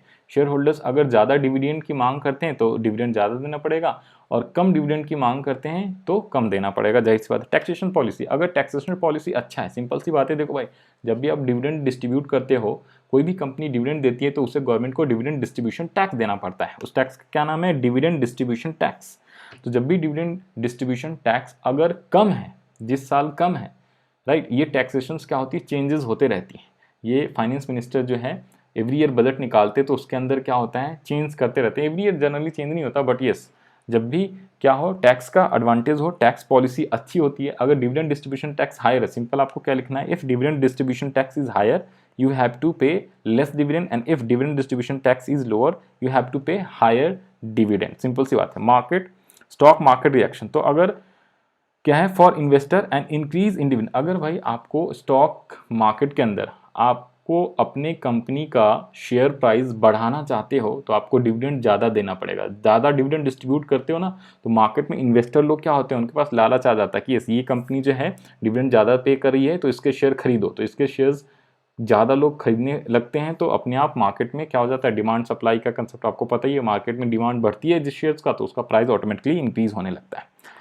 फिर है क्या, access to capital market, right. तो कैपिटल मार्केट क्या है, कॉर्पोरेट कंपनीज और MNCs retain less profit as they have easy access to capital market for the project financing. And last नहीं है, सेकंड लास्ट, लीगल कंस्ट्रेंट। तो साथ में क्या होता है, लीगल कंस्ट्रेंट भी है। कंपनीज एक्ट ये भी कहता है कि आपको एक सर्टेन परसेंटेज ही डिविडेंड डिस्ट्रीब्यूट करना है, राइट। तो उसके हिसाब से भी आपको क्या करना पड़ता है, सर्टेन परसेंटेज ऑफ डिविडेंड कह रहा हूँ, बल्कि सर्टेन परसेंटेज ऑफ अमाउंट जो है आपको रिजर्व में रखना पड़ता है। कई टाइप के रिजर्व होते हैं, जैसे dividend distribution reserve, dividend distribution reserve कह रहा हूँ, क्या बोला था मैंने, हाँ, debenture redemption reserve, preference shares redemption reserve, और भी कई टाइप के रिजर्व्स होते हैं जिसे कंपनीज एक्ट के अंदर आपको कंपलसरी बनाना ही पड़ता है। For example workman compensation reserve, investment fluctuation reserve. तो these are the reserves you have to what, क्या करना पड़ेगा आपको, बनाना ही बनाना पड़ेगा। You have to made in what, business organisations out of profit. तो इसकी वजह से भी क्या होता है, डिविडेंड पे अफेक्ट पड़ता है। अगर आपको रिजर्व ज़्यादा बनाना पड़ेगा तो आप डिविडेंड कम दे पाओगे, राइट। और अगर कम रिजर्व बनाना है तो आप डिविडेंड ज़्यादा दे पाओगे। तो लीगल कंस्ट्रेंट भी होता है, उसके अकॉर्डिंग भी डिसीजंस लेने होते हैं। दैट मीन्स लीगल कंस्ट्रेंट भी अफेक्ट करता है डिविडेंड डिसीजंस को। Last one is contractual constraint. तो समटाइम्स अ लेंडर में impose certain restrictions on the payment of the dividends in the future while granting loan. अगर मान लो कई बार क्या होता है, कंपनी लोन लेने जाती है, राइट, किसी से, तो वो कुछ शर्तें, कुछ कंडीशंस क्या कर देते हैं, लागू कर देते हैं कि भाई आपको जो है फ्यूचर में जो भी प्रॉफिट्स होएगा तो उसमें से आप जो है ज़्यादा डिविडेंड बांटना नहीं। अगर ज़्यादा डिविडेंड बांटोगे तो हम आपको लोन नहीं देंगे, अगर आप ज़्यादा डिविडेंड नहीं डिस्ट्रीब्यूट करोगे तो हम लोन आपको प्रोवाइड करेंगे। तो ये चीज़ भी आपको क्या करता है, कॉन्ट्रैक्चुअल कंस्ट्रेंट भी डिविडेंड डिसीजंस का वन ऑफ द फैक्टर्स है। मतलब कि डिविडेंड डिसीजन लेने में कॉन्ट्रैक्चुअल कंस्ट्रेंट भी एक डिसाइडिंग फैक्टर होता है। तो these are the 10 factors which affect the dividend decision. Next point, और पॉइंट नंबर 4, अभी तक हमने 3 पॉइंट्स पढ़े हैं। फर्स्ट पॉइंट क्या था, meaning of business finance. Second था फाइनेंशियल मैनेजमेंट, उसके हमने ऑब्जेक्टिव और इंपॉर्टेंस भी पढ़े। एंड थर्ड पढ़ा था हमने financial decision. That is 3 decision होते हैं। सबसे पहला हमारा क्या है, इन्वेस्टिंग डिसीजन, सेकंड है आपका इन्वेस्टमेंट डिसीजन पहला था, सेकंड है फाइनेंसिंग डिसीजन, एंड थर्ड है डिविडेंड डिसीजन। तीनों के फैक्टर्स भी हमने पढ़े। Now complete point number 4, financing planning, financial planning. Financial planning का मतलब क्या होता है, सिंपली अगर मैं प्लानिंग की बात करूं तो प्लानिंग का मतलब सिंपल होता है क्या भाई, फ्यूचरिस्टिक प्लान। जब भी बोले तो फ्यूचर में प्लान बनता है, फ्यूचर का प्लान बनता है, पास्ट का कोई प्लान नहीं बनता है। और फाइनेंशियल है तो फाइनेंशियल का मतलब पैसे का, राइट। फाइनेंशियल का मतलब फंड्स का प्लानिंग करना, राइट, फ्यूचर्स के बारे में। तो क्या कह रहा है, it involve the preparation of financial blueprint for an organization. It is the process of estimating funds requirement, कि भाई फ्यूचर में हमें कितने फंड्स की ज़रूरत पड़ने वाली है, उसका पहले से ही आकलन करके रखना, उसका पहले से ही एक ब्लूप्रिंट बना के रखना, ताकि क्या हो, बिजनेस में आगे चल के कोई भी प्रॉब्लम ना आए, बिजनेस अच्छे से चलता रहे, हमें प्रॉफिट होता रहे, बिजनेस में नुकसान होने के चांसेस कम हो। तो this is called basically financial planning, right. आगे बोला है क्या, the objectives of financial planning. तो दीज आर दी ऑब्जेक्टिव्स, आपको यहाँ पे ऑब्जेक्टिव एंड इंपॉर्टेंस भी पढ़ना है। तो 2 ऑब्जेक्टिव्स है। फर्स्ट वन इज क्या, to ensure availability of funds whenever required, and second है क्या, to see that the firm does not raise sources unnecessary. भाई साहब 2 ऑब्जेक्टिव आपको ध्यान रखना है जब भी आप फाइनेंशियल प्लानिंग करोगे। फाइनेंशियल प्लानिंग का मतलब होता है कि आपके पास सफिशिएंट पैसे होने चाहिए फ्यूचर्स में जो भी आपकी रिक्वायरमेंट होने वाली है पैसे का, राइट, तो उसका आप अच्छे से प्लानिंग करके रखोगे तो जब आपको पैसे की ज़रूरत है तो उस टाइम पे आपको पैसे अवेलेबल होने चाहिए बिजनेस के अंदर। नहीं होएगा तो फिर आपको प्रॉब्लम हो सकती है, राइट। आपके बिजनेस के अंदर प्रॉब्लम हो सकती है, क्या होगा, नुकसान हो सकता है, ये बिजनेस बंद कगार की स्थिति पे भी आ जाता है, राइट। तो 2 बातें आपको याद रख लेना, one of the 2 main objectives of financial planning. ये सिंपल, आपको तो 2 ही ऑब्जेक्टिव पढ़ना है। 2 ऑब्जेक्टिव कौन कौन से फाइनेंशियल प्लानिंग के, एक कि जब भी आपको पैसे की जरूरत होगा वेन एवर रिक्वायर्ड, तो उस टाइम पे आपके पास सफिशिएंट फंड्स होने चाहिए, पैसे मतलब फंड्स होने चाहिए। सेकेंड है क्या, कि बहुत ज़्यादा फंड भी आप रेज मत कर लेना। रेज का मतलब है कि फाइनेंस मत कर लेना। फाइनेंस का मतलब है कि भाई देखो, इक्विटी शेयर होल्डर इशू करते तो हमें पैसे आते हैं बिजनेस ऑर्गेनाइजेशन में, और डिवेंचर इशू करते हैं तो पैसे आते हैं, या बैंक से लॉन्ग टर्म लोन लेते हैं तो हमारे पास पैसे आते हैं, हम रेज करते हैं, फाइनेंस करते हैं, राइट। तो these are the sources of finance, long term हो, ये इवन शॉर्ट टर्म लोन भी आप ले सकते हो। तो अगर मैं अननेसेसरी पैसे लोन पे ले लूँगा और मेरे पास कैश में पड़ा रहेगा तो भाई उस पर ब्याज इंटरेस्ट देना पड़ेगा ना, राइट, जहाँ से हमने लोन लिया। तो अगर एक्स्ट्रा पैसे आप लोन ले लेते हो और आप अपने पास कैश में लेके घूम रहे हो तो कोई फायदा ही नहीं। जब तक आप इन्वेस्ट नहीं करोगे तो आपको प्रॉफिट नहीं होगा, और अगर इन्वेस्टमेंट अपॉर्चुनिटीज़ नहीं है तो आपको लोन नहीं लेना चाहिए। इसलिए सबसे पहला डिसीजन होता है इन्वेस्टमेंट, कि आप पहले इन्वेस्टमेंट फाइंड करो ना कि कहाँ कहाँ हमें इन्वेस्टमेंट करना है। तो हमें पता चल जाता है कि these are the opportunities we have to invest and earn profits, then accordingly we will finance, यानी कि लोन कराएंगे या फाइनेंसिंग डिसीजंस लेते हैं, करेक्ट है। तो अननेसेसरी आपको जो है लोन भी मार्केट से नहीं उठाना है, नहीं तो आपका इंटरेस्ट देने का बर्डन हो जाएगा, रीपेमेंट का बर्डन हो जाएगा, राइट, तो नुकसान होता है कंपनी के लिए। उसके बाद है इंपॉर्टेंस, तो इंपॉर्टेंस ऑफ फाइनेंशियल प्लानिंग, तो कौन कौन से इंपॉर्टेंस है ध्यान से पढ़ो जरा। फाइनेंशियल प्लानिंग क्या करता है, हेल्प करता है किस चीज में, it helps in forecasting future happenings under different situation, it helps in avoiding business shocks and surprises, volatilities and help the company preparing for the future. भाई साहब अगर सही से आपकी फ्यूचर प्लानिंग नहीं होगा, दैट मीन्स कि फाइनेंशियल प्लानिंग सही नहीं होएगा, तो आपको फ्यूचर में सरप्राइज हो सकते हो, फ्यूचर में आपको काफ़ी नुकसान हो सकता है, शॉक लग सकता है, इवन यहाँ तक की होती है बिजनेस भी बंद होने के चांसेस हो जाते हैं, राइट। तो उन सबसे बचने के लिए आपको पहले से ही फाइनेंशियल प्लानिंग करके रखनी पड़ती है। थर्ड है क्या, it helps in coordinating various business functions, for example sales, market, productions, क्योंकि भाई आपके पास सफिशिएंट फंड्स सही टाइम पे अवेलेबल होएगा तभी आप प्रोडक्शन कर पाओगे, तभी आप मार्केटिंग के अंदर एडवर्टीजमेंट कर पाओगे, यानी कि प्रोडक्ट का मार्केटिंग कर पाओगे, और तभी आप प्रोडक्ट को सेल कर पाओगे, अदरवाइज बहुत दिक्कत होती है। फोर्थ है क्या, detail plan of actions is prepared under financial planning, reduces waste, duplication of efforts and gaps of planning. Fifth है क्या, it tries to link the present with the future. भाई साहब फाइनेंशियल प्लानिंग आपका क्या करता है, फ्यूचर को present के साथ कनेक्ट करता है, यानी कि लिंक करता है। सिक्स्थ है क्या, it provides link between investment and financing decisions on continuous basis. जाहिर सी बात है कॉन्टिन्यूअसली क्या करते रहता है ये, इन्वेस्टमेंट और फाइनेंसिंग डिसीजन में एक लिंक क्रिएट करता है, राइट, अगर आपके पास सही फाइनेंशियल प्लानिंग होगा तो। सेवन है क्या, bye spelling out detailed objectives for various business segments, it makes the evolution of actual performance easier। तो ये हमने पढ़ा fourth point, that is financial planning, इसके objectives and importance. Fifth point है that is capital structures, and six point जो आपका हो जाता है वो हो जाता है basically fix capital and working capital. तो जब मैं बात करता हूँ, ध्यान से सुनना, कैपिटल स्ट्रक्चर्स का, राइट, तो कैपिटल स्ट्रक्चर्स का जब मैं बात बोलूँ ना, तो आपको माइंड में आना चाहिए कैपिटल स्ट्रक्चर्स का मतलब होता है क्या, फाइनेंसिंग डिसीजन। ध्यान से सुनो, कैपिटल स्ट्रक्चर्स का मतलब होता है भाई साहब फाइनेंशियल डिसीजंस के बारे में बोल रहा हूँ। और जब मैं बात करता हूँ फिक्स कैपिटल और वर्किंग कैपिटल मैनेजमेंट बोलो या डिसीजन बोलो, तो इसका मतलब होता है इन्वेस्टमेंट डिसीजंस की बात करता हूँ, क्योंकि इन्वेस्टमेंट डिसीजंस के अंदर दो चीज़ें आपको पढ़ना था, one is long term decision, short term decision. तो लॉन्ग टर्म में बोलते हैं फिक्स एसेट्स का डिसीजन और शॉर्ट टर्म में होता है वर्किंग कैपिटल का डिसीजन। लेकिन जब मैं कैपिटल स्ट्रक्चर्स की बात करता हूँ ना, तो कैपिटल स्ट्रक्चर का मतलब होता है भाई साहब फाइनेंसिंग डिसीजन, कि भाई हमें कहाँ से पैसे फाइनेंस करना है, कहाँ से पैसे रेज करना है।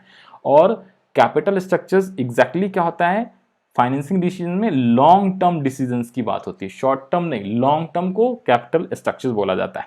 और कैपिटल स्ट्रक्चर में सिर्फ और सिर्फ दो ही चीज आता है, एक आता है आपका इक्विटी और दूसरा आता है आपका डेट। तो भाई साहब आपको कैपिटल स्ट्रक्चर्स का प्लानिंग करना है, यानी कि कैपिटल स्ट्रक्चर सिंपली मींस कितना पैसा आपको इक्विटी से रेज करना है और कितना डेट से रेज करना है। इक्विटी का मतलब equity share capital, preference share capital as well as reserve and surplus, इन तीन चीजों को ऐड करते तो इक्विटी बनता है। और जब डेट की बात करूं तो डेट का मतलब होता है क्या, long term loans and debentures, या long term borrowings and debentures, right. ये सारे एक हेड है, इसके अंदर बहुत सारे कंटेंट आते हैं, ये आपको अकाउंट्स में पढ़ना है, financial statement of the company. Second जो बुक है आपका फाइनेंशियल स्टेटमेंट एनालिसिस वाला, उसके अंदर फर्स्ट चैप्टर्स के अंदर आपको पढ़ना है, राइट, जिसके अंदर आपको कैश फ्लो वगैरह वाला जो चैप्टर जो बुक है ना आपका कैश फ्लो रेशियो, तो उसमें जो पहला चैप्टर्स है उसके अंदर जो balance sheet of the company पढ़ना है, राइट, उसके अंदर आपको बहुत सारे हेड्स पढ़ने होते हैं, तो वहाँ पे ये सारी चीज़ें आती हैं। डेट का मतलब क्या होता है, इक्विटी का मतलब क्या होता है, तो वो वाले चैप्टर्स भी बेसिकली मैंने अपलोड किए हुए ऑलरेडी, तो उसका भी मैं जो है लिंक दे दूंगा डिस्क्रिप्शन में, तो आप वो चैप्टर भी रिवाइज कर सकते हो, या जिन लोगों ने ऑलरेडी पढ़ रखा है तो आपको अच्छे से समझ में आ रहा होगा। तो यहाँ पे पढ़ो, one of the important decision under financial management, बोल दिया ना, financial management that relates to the financing pattern and proportion of use of different sources in raising fund on the basis of ownership. Ownership के basis पे क्या किया हुआ है, finance को दो में डिवाइड किया हुआ है, owner's fund, borrowed fund. Borrowed fund बोलूँ तो डेट की बात करूँ, ओनर्स फंड बोलूँ तो इक्विटी की बात करूँ। एग्जैक्टली ओनर कौन होता है, इक्विटी शेयर होल्डर्स वाले होते हैं, प्रेफरेंस वाले को भी हम ओनर नहीं बोलते, बट ओनर्स की बात करें तो इक्विटी शेयर होल्डर कैपिटल, और साथ में उसका जो रिजर्व्स होता है, रिटेन अर्निंग्स जो होता है, वो भी बेसिकली ओनर्स फंड के अंदर ही आता है। तो यहाँ पे क्या लिखा हुआ है, ओनर्स फंड यानी कि इक्विटी। इक्विटी के अंदर equity share capital, preference share capital, reserve and surplus और रिटेन अर्निंग्स भी आप उसको बोल सकते हो। बोरोड फंड के अंदर loan, debentures, public deposits equals to debt बोलते हैं। तो ये यहाँ पे डेट और इक्विटी का मीनिंग भी दिया हुआ है आपका, डेट और इक्विटी का मीनिंग भी दिया हो। फिर आगे बोला है क्या, कैपिटल स्ट्रक्चर की जब मैं बात बोलूं तो मिक्सचर यानी मिक्स या some proportion of debt and some proportion of equity, exactly कितना होना चाहिए ऐसा कोई कहीं पे भी नहीं लिखा हुआ है। ये बेसिकली फाइनेंस मैनेजर क्या करता है, डिसीजंस लेता है कि कितना डेट और कितना इक्विटी से फाइनेंस करे ताकि हमारा कंपनी का क्या हो, वेल्थ मैक्सिमाइज हो ज़्यादा से ज़्यादा और प्रॉफिट मैक्सिमाइज हो ज़्यादा से ज़्यादा। तो उसके हिसाब से डिसीजन लेना होता है, वो सारे कैलकुलेशंस करने होते हैं, प्रैक्टिकली होता है ये सारी चीज़ें, फिर उसके हिसाब से फंड को रेज किया जाता है। तो डेट, अब इसमें दो रेशो पढ़ने हैं। दो रेशो क्या है यहाँ पे देखो जरा, it can be calculated as debt equity ratio. तो debt equity ratio equals to होता है डेट अपॉन इक्विटी, और एक होता है debt out of total capital. दो रेशो यहाँ पे बोला है, एक होता है डेट टू इक्विटी रेशो जो आपको अकाउंट में भी पढ़ना होता है, या डेट इक्विटी रेशो, और दूसरा होता है debt to total assets ratio. तो इसमें सिंपल फार्मूला होता है डेट अपॉन इक्विटी लिख दो, और डेट टू टोटल एसेट्स का मतलब होता है डेट अपॉन टोटल एसेट्स होता है, और टोटल एसेट्स की जगह पे यहाँ पे टोटल कैपिटल लिख लो। तो टोटल कैपिटल का मतलब डेट प्लस इक्विटी को ही तो हम लोग टोटल कैपिटल बोलते हैं। तो ये दो रेशो पढ़ना होता है, इन दो रेशो के थ्रू डिसाइड होता है क्या, फाइनेंशियल स्ट्रक्चर या capital structures of the company. ये दो रेशो निकाल के एक फाइनेंस मैनेजर क्या होता है, कैपिटल स्ट्रक्चर डिसीजन लेने में ये दोनों रेशो काफी हेल्प होता है। कैपिटल स्ट्रक्चर रेफर्स टू, यहाँ पे क्या लिखा हुआ है एग्जैक्टली पढ़ो, यहाँ पे लिखा हुआ है meaning, capital structure refers to the proportion of debt and equity used for financing the operations और एक्टिविटी ऑफ अ बिजनेस। उसके बाद है डेट वर्सेज इक्विटी। तो भाई साहब आगे बताया हुआ है डेट वर्सेज इक्विटी, डेट के बारे में और इक्विटी के बारे में। तो ध्यान से पढ़ना, रुक जाओ जी फटाफट, अभी हमारे पास 9 मिनट बचे हुए, 9 मिनट के अंदर ये चैप्टर हम लोग कंप्लीट कर लेंगे, तो ध्यान से पढ़ो फटाफट quickly. Cost of debt is lower than the cost of equity, simple बात है। एक होता है केडी और एक होता है केई। तो केडी क्या होता है, लेस देन केई होता है। केई का मतलब होता है कॉस्ट ऑफ इक्विटी। ये आपको ग्रेजुएशन में फाइनेंशियल मैनेजमेंट जब आप पढ़ोगे 100 नंबर का ये पूरा पर एक सब्जेक्ट होता है, तो वहाँ पे आपको आएगा। फिलहाल आप, मैंने लिख दिया है शॉर्ट में, बट आप पूरा लिख लोगे। कॉस्ट ऑफ इक्विटी को केई से डिनोट करते, कॉस्ट ऑफ डेट को केडी से डिनोट करते हैं। तो कॉस्ट ऑफ डेट क्या होता है, lower than cost of equity होता है। बट रिस्क जो होता है डेट का ज्यादा होता है, इक्विटी का रिस्क कम होता है। उसके अलावा क्या, cost of debt is less than cost of equity as lender risk is more than owners risk. तो ये सेम लाइन बोला है कि लेंडर्स का मतलब है डेट वाले का रिस्क ज्यादा होता है और डेट वाले का कॉस्ट कम होता है। कॉस्ट ऑफ डेट कम होता है लेकिन डेट का रिस्क ज्यादा होता है, ये आपको याद रखना। थर्ड पॉइंट है lender earns fix interest and assured repayment of capital. Lenders का मतलब डेट की बात कर रहा है, lender loan, long term borrowing, debt, right, debentures वाली। तो उसका क्या होता है, फिक्स रेट से इंटरेस्ट देना पड़ता है, लेकिन इक्विटी वाले को कोई जरूरी नहीं कि डिविडेंड देना है या नहीं देना है। प्रॉफिट होता है तो भी जरूरी नहीं कि डिविडेंड देना ही देना है। एजीएम में डिसाइड होता है, राइट, जब शेयर होल्डर्स क्या करते हैं, अग्री होते हैं, तभी डिविडेंड डिस्ट्रीब्यूट किया जाता है, राइट। फोर्थ है क्या, interest on debt is a tax deducted. One of important point है, डेट पे जो हम लोग इंटरेस्ट पे करते हैं ना, वो टैक्स डिडक्टेबल एक्सपेंसेस होता है, और यू कैन से टैक्स, इससे हमें टैक्स के अंदर बेनिफिट्स मिलते हैं। क्योंकि इंटरेस्ट को प्रॉफिट एंड लॉस के अंदर आप डेबिट साइड में लिखते हो, तो उससे प्रॉफिट आपका कम होता है, प्रॉफिट कम होता है तो आपको टैक्स कम देना पड़ेगा, जाहिर सी बात है, राइट। क्योंकि कॉर्पोरेट टैक्स होता है यानी प्रॉफिट टैक्स होता है, वो प्रॉफिट पे दिया जाता है, कंपनी को प्रॉफिट पे टैक्स देना पड़ता है। तो अगर आपकी प्रॉफिट कम होगा तो टैक्स कम देना पड़ेगा। और प्रॉफिट कम कैसे होगा, अगर आपका इंटरेस्ट ज़्यादा है, आपने डेट से ज़्यादा पैसे लोन लिए हुए हैं, तो आप इंटरेस्ट को डेबिट कर दोगे प्रॉफिट एंड लॉस में, तो आपका प्रॉफिट कम हो जाता है। बट इक्विटी से अगर आप पैसे ज़्यादा रेज करो या कम रेज करो, इक्विटी पे आपको डिविडेंड देना होता है। तो डिविडेंड जो है आप पीएनएल में डेबिट में नहीं लिखते, तो उससे प्रॉफिट पे कोई इफेक्ट नहीं पड़ता। इवन क्या होता है, डिविडेंड अगर आप डिस्ट्रीब्यूट करते हो तो आपको टैक्स उस पर देना ही पड़ता है, डिविडेंड डिस्ट्रीब्यूशन टैक्स गवर्नमेंट को, राइट। तो इसलिए क्या बोला है, डेट से अगर आप पैसे मंगाते हो तो एक एडवांटेज होता है क्या, इंटरेस्ट का, कहाँ पे, टैक्स में उसको एडवांटेज मिलता है, यानी कि आपका इसे बोलते हैं क्या, बेनिफिट। फिर है क्या, डेट इज मोर रिस्कियर, ये ऊपर भी बोला है मैंने, debt is more riskier for business as it adds the financial risk face by business. और एक और चीज बता दूं, जब आप डेट से पैसे मंगाते हो तो डेट का जो रिस्क होता है ना, इस रिस्क को बोलते हैं फाइनेंशियल रिस्क। और जो इक्विटी का होता है ना, अगर आप इक्विटी से पैसे मंगाते हो तो इसका जो रिस्क मेजर करते हैं वो करते हैं ऑपरेटिंग रिस्क, राइट। और फाइनेंशियल रिस्क के लिए डिग्री ऑफ फाइनेंशियल लीवरेज निकाला जाता है, ऑपरेटिंग के लिए डिग्री ऑफ ऑपरेटिंग लीवरेज निकाला जाता है, और एक डिग्री ऑफ कंबाइंड लीवरेज होता है that is called overall leverage, और एक ओवरऑल रिस्क भी होता है that is called combined risk बोलो या ओवरऑल रिस्क होता है, करेक्ट है। तो ये इसके लिए होता है। फिर आगे है 6 पॉइंट का, any default of payment of interest और payment of principal amount may lead to liquidation. भाई साहब अगर आप डेट से पैसे मंगाते हो, डेट से पैसे रेज करते हो, इशू करते हो, तो उसमें क्या है आपकी कंपनी बंद होने के चांसेस होते हैं। कब? अगर आप पेमेंट नहीं कर पाते हो इंटरेस्ट का, और रीपेमेंट जो लोन लिया है अगर आपको दोबारा वापस वो लोन रीपेमेंट नहीं कर पाओगे तो आपकी बिजनेस क्या हो सकती है? बंद हो सकती है, लिक्विडेट हो सकती है। नेक्स्ट है क्या? Capital structure affect the both profitability as well as financial risk face by the business. तो ये चीजें हैं क्या? ऑप्टिमल कैपिटल स्ट्रक्चर अगर भाई साहब नहीं होगा, ऑप्टिमल कैपिटल स्ट्रक्चर का मतलब क्या है? डेट और इक्विटी का एक परफेक्ट मिक्सचर, दैट मीन्स कि कितना डिवेंचर से फाइनेंस करना है, कितना इक्विटी से। एक फाइनेंस मैनेजर सही से अगर कैलकुलेट नहीं कर पाएगा तो वो क्या हो जाता है? आपके कंपनी के लिए नुकसानदेह है, कंपनी के लिए काफ़ी क्या हो जाता है? फायदेमंद नहीं रहता है। तो यही बोला, decision relating to capital structure gives more importance on increasing share holders wealth पे काफी इफेक्ट पड़ता है। आगे बोला proportion of debt is overall capital is also known as finance. देखो अभी बोल दिया फाइनेंशियल लिवरेज, मैंने ऊपर भी बोला था वही same. It is calculated as debt upon equity ratio and debt upon equity, और you can also say debt out of total capital, that is debt upon debt plus equity, यानी कि date upon total capital. ये दो ratio के through हम लोग financial leverage को क्या करते हैं? कैलकुलेट करते हैं, और एक डिग्री ऑफ ऑपरेटिंग लीवरेज भी निकालते हैं, उससे भी कैलकुलेट होता है। इसके अलावा क्या है? When the financial leverage increases cost of funds declines because increase use of cheaper debt but financial. भाई साहब अगर आप डेट ज़्यादा यूज़ करोगे तो आपका जो रिस्क होएगा ना वो भी बढ़ता चला जाएगा, फाइनेंशियल रिस्क, राइट, क्योंकि डेट यूज़ करोगे तो फाइनेंशियल रिस्क आता है। फिर उसके अलावा क्या है? इम्पैक्ट ऑन ईवीआईटी और ईपीएस एनालिसिस। आपको ये बेसिकली आगे ग्रेजुएशन के अंदर इसके बारे में प्रैक्टिकल एक चैप्टर होता है पूरा, वो पढ़ना होता है।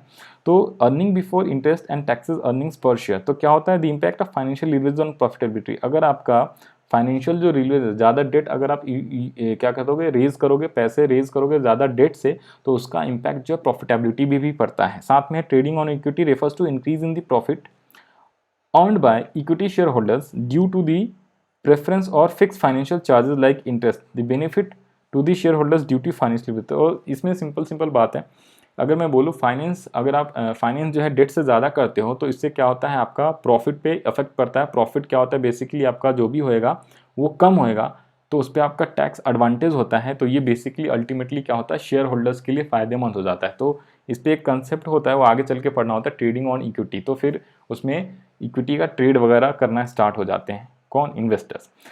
नेक्स्ट है क्या? फैक्टर। ये है सबसे ज़्यादा इंपॉर्टेंट। ऊपर तो अभी तक हमने मीनिंग पढ़ा। मीनिंग क्या पढ़ा था? कैपिटल स्ट्रक्चर का। सिंपल बोलूँ तो कैपिटल स्ट्रक्चर का मतलब क्या होता है? प्रपोर्शन या mixture of debt and equity.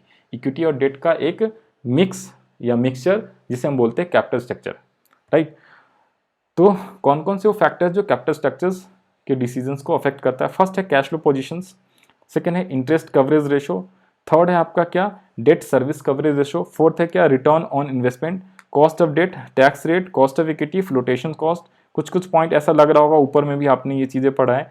इस consideration, flexibility, control, regulatory framework, stock market, capital structure. But वहाँ पे टॉपिक सेम ही था, पॉइंट सेम ही था, बट वहाँ पे दूसरे तरीके से लिखना था। कहाँ पे था ये टॉपिक? बेसिकली फाइनेंसिंग डिसीजंस के अंदर था।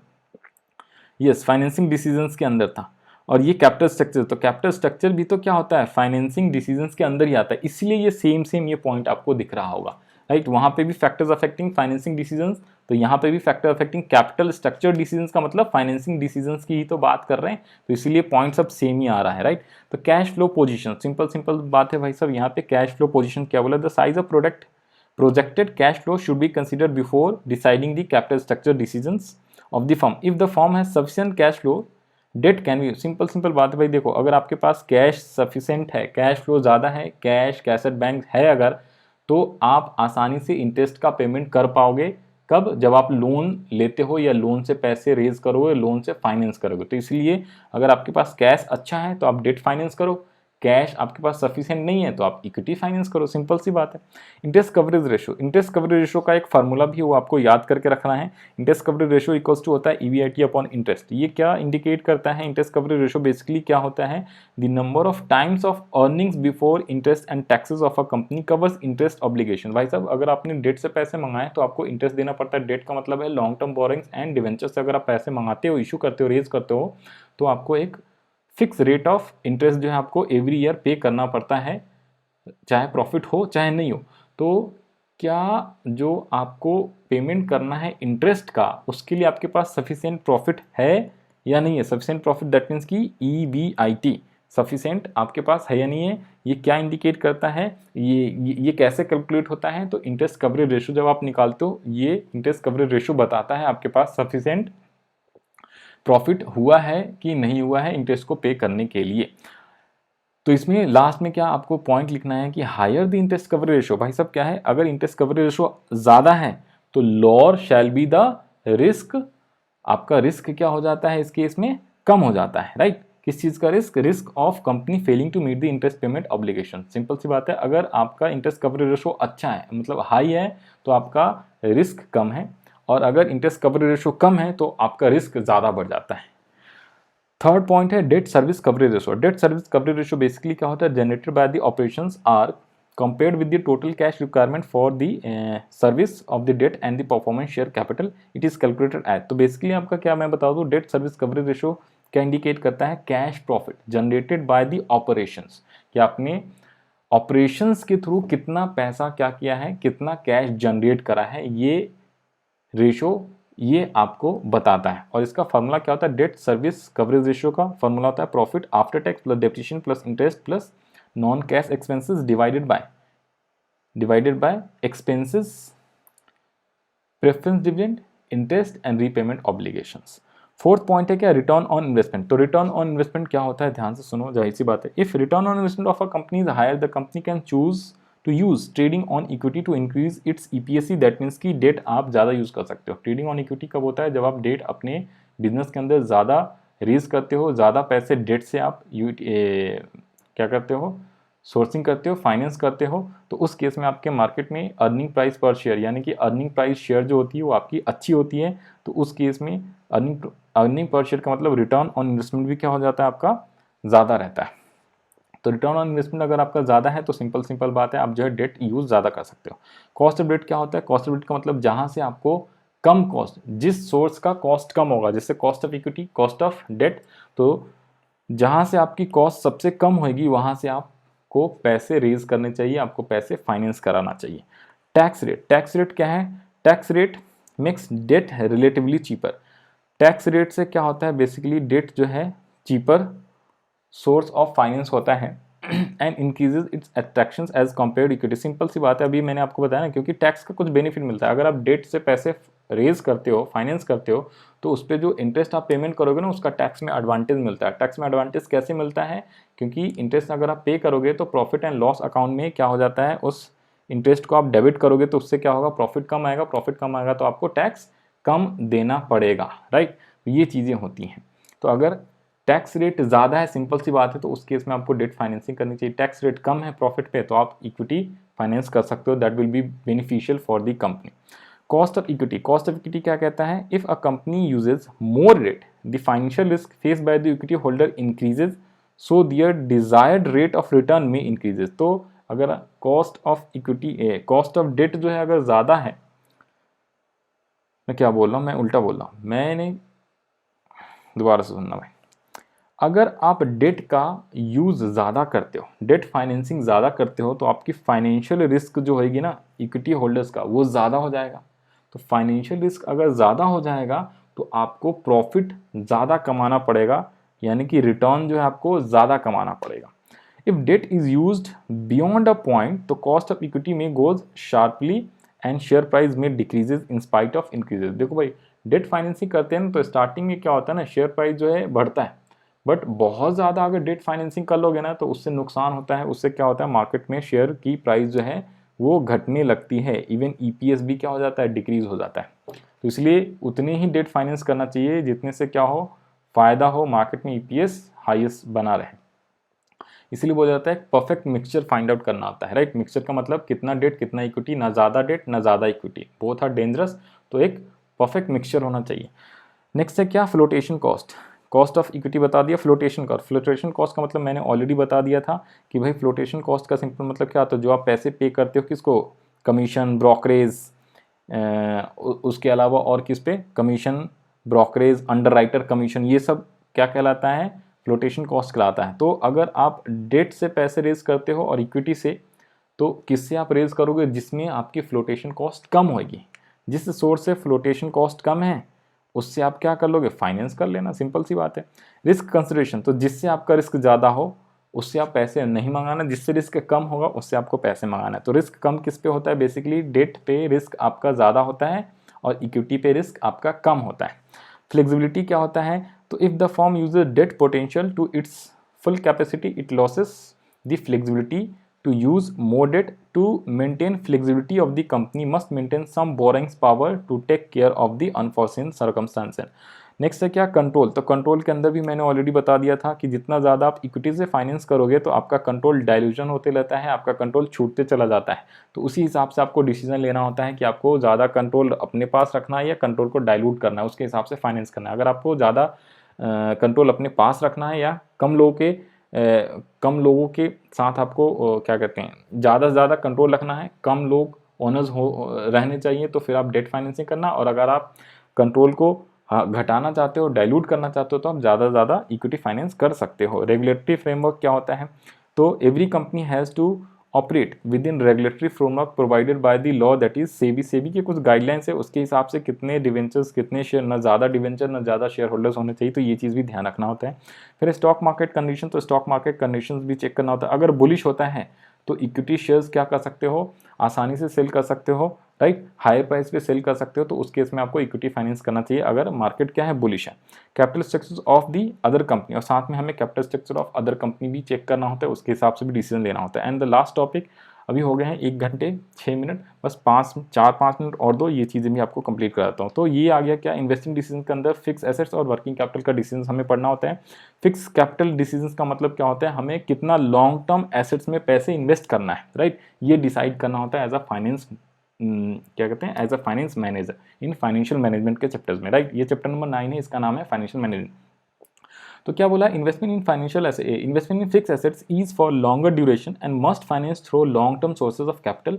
Decisions related to fixed capital involve huge capital investment and are irrelevant without incurring heavy losses। Simple बात है भाई साहब, आपको फिक्स एसेट्स में कितना इन्वेस्ट करना है, तो आप फिक्स एसेट्स में बेसिकली जितना भी इन्वेस्ट करोगे ना, वो कोशिश करना चाहिए आपको long term sources of finance से होना चाहिए।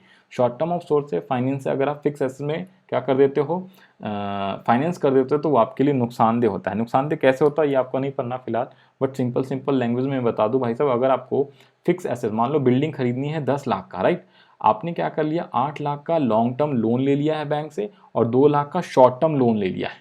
तो शॉर्ट टर्म लोन जो लोगे आपको विद इन 12 मंथ्स पेमेंट करना होगा, राइट। तो बिल्डिंग में आपने पैसा 10 लाख लगा दिया है, तो शॉर्ट टर्म जो लोन ले लिया है 2 लाख का, वो कैसे आप पेमेंट करोगे, नहीं कर पाओगे पेमेंट विद इन 12 मंथ्स, क्योंकि वो तो आपने बिल्डिंग में लगा दिया लॉन्ग टर्म यूज़ के लिए, तो उस केस में आपकी कंपनी बंद हो सकती है। तो इसलिए लॉन्ग टर्म इन्वेस्टमेंट जितने भी पैसे आपको करने हैं वो जनरली लॉन्ग टर्म फाइनेंस से होना चाहिए, शॉर्ट टर्म फाइनेंस से तो बिल्कुल नहीं होनी चाहिए। कौन कौन से फैक्टर्स हैं जो क्या करता है, कैपिटल फिक्स कैपिटल रिक्वायरमेंट को क्या करता है, अफेक्ट करता है। तो सबसे पहला nature of the business, simple अगर बड़ा बिजनेस है तो आपको फिक्स कैपिटल ज़्यादा चाहिए होगा। स्केल ऑफ ऑपरेशन, अगर बड़े स्केल पे अगर आप प्रोडक्शंस करते हो तो आपको फिक्स कैपिटल में पैसे की रिक्वायरमेंट ज़्यादा होगी। चॉइस ऑफ टेक्निक्स, तो अगर आप लेटेस्ट टेक्निक, बढ़िया टेक्निक यूज़ करना चाहते हो, दैट मीन्स कि कैपिटल इंटेंसिव टेक्निक यूज़ करोगे तो फिक्स एसेट ज़्यादा चाहिए, कैपिटल इंटेंसिव टेक्निक। और अगर आप लेबर इंटेंसिव टेक्निक यूज़ करोगे तो आपको कैपिटल स्ट्रक्चर में इन्वेस्टमेंट कम चाहिए, सिंपल सी बात। टेक्नोलॉजी अपग्रेडेशन, अगर आप टेक्नोलॉजी को अपग्रेड करते हो तो आपको ज़्यादा इन्वेस्टमेंट की ज़रूरत पड़ती है, ज़्यादा फिक्स कैपिटल की रिक्वायरमेंट पड़ती है। फिर है ग्रोथ प्रोस्पेक्टस, अगर आपकी बिजनेस का प्रोस्पेक्टस ग्रो करना है, राइट, अगर आप ग्रोथ करना चाहते हो, ग्रोथ करना मतलब कि एक कंपनी से 2 कंपनी, 2 से 4 कंपनी बनाना चाहते हो, तो आपको फर्दर इन्वेस्टमेंट चाहिए होता है, बहुत ज़्यादा इन्वेस्टमेंट चाहिए, राइट, तो उस केस में आपको इन्वेस्टमेंट ज़्यादा चाहिए।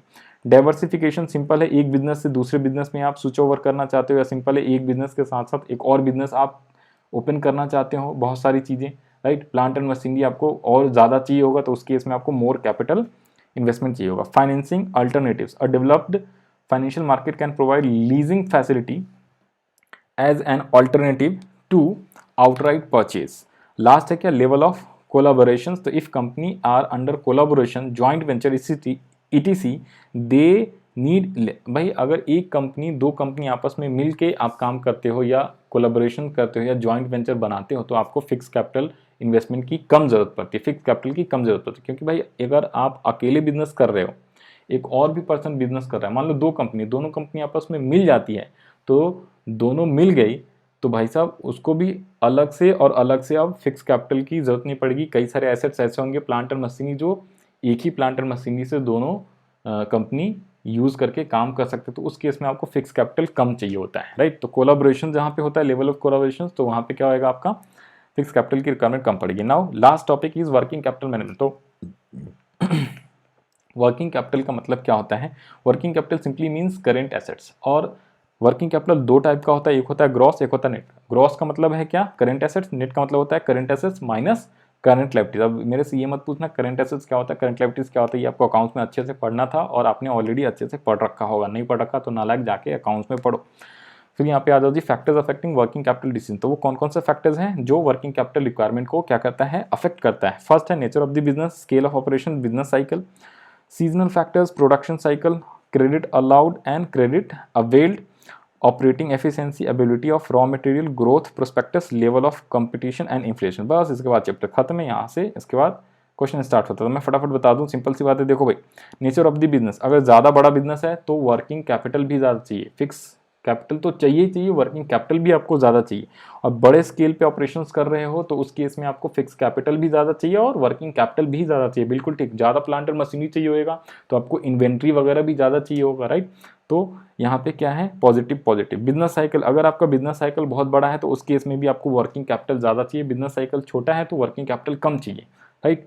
इसके अलावा है क्या, सीजनल फैक्टर। तो अगर आपका सीजनल फैक्टर है तो उस केस में भी आपको वर्किंग कैपिटल ज़्यादा चाहिए। क्योंकि अगर मान लो भाई सर्दियों का सीज़न है, ठीक है, मेरी कंपनी मान लो स्वेटर्स वगैरह बनाती है, तो उस केस में मुझे स्वेटर वगैरह का प्रोडक्शन ज़्यादा करना पड़ेगा, उस सीज़न में ज़्यादा करना पड़ेगा, तो मुझे रॉ मटेरियल ज़्यादा चाहिए, रॉ मटेरियल ज़्यादा चाहिए मतलब इन्वेंट्री ज़्यादा चाहिए, राइट। तो इन्वेंट्री ज़्यादा चाहिए यानी कि वर्किंग कैपिटल ज़्यादा चाहिए। इन्वेंट्री किसके अंदर आता है, करंट एसेट्स में आता है। करंट एसेट का मतलब cash, bank, inventory, right, bills receivable वगैरह। तो इसलिए ऑपरेटिंग साइकिल, जो ये स्केल ऑफ ऑपरेशंस है ना, सॉरी बिजनेस साइकिल है, तो बिजनेस साइकिल का मतलब क्या होता है कि पहले मान लो मेरे पास कैश है, कैश से मैं इन्वेंट्री खरीदूंगा, इन्वेंट्री से फिर मैं उसको मार्केट में सेल करूंगा, डेटर्स बनेगा, बिल्स रिसीवेबल बनेगा, फिर वो वापस कैश बनेगा। ये सर्कल चलते रहता है बिजनेस साइकिल, राइट। तो ये बिजनेस साइकिल जितना ज़्यादा बड़ा होगा मेरे को वर्किंग कैपिटल उतनी ज़्यादा चाहिए होती है, ये चीज़ें होती है।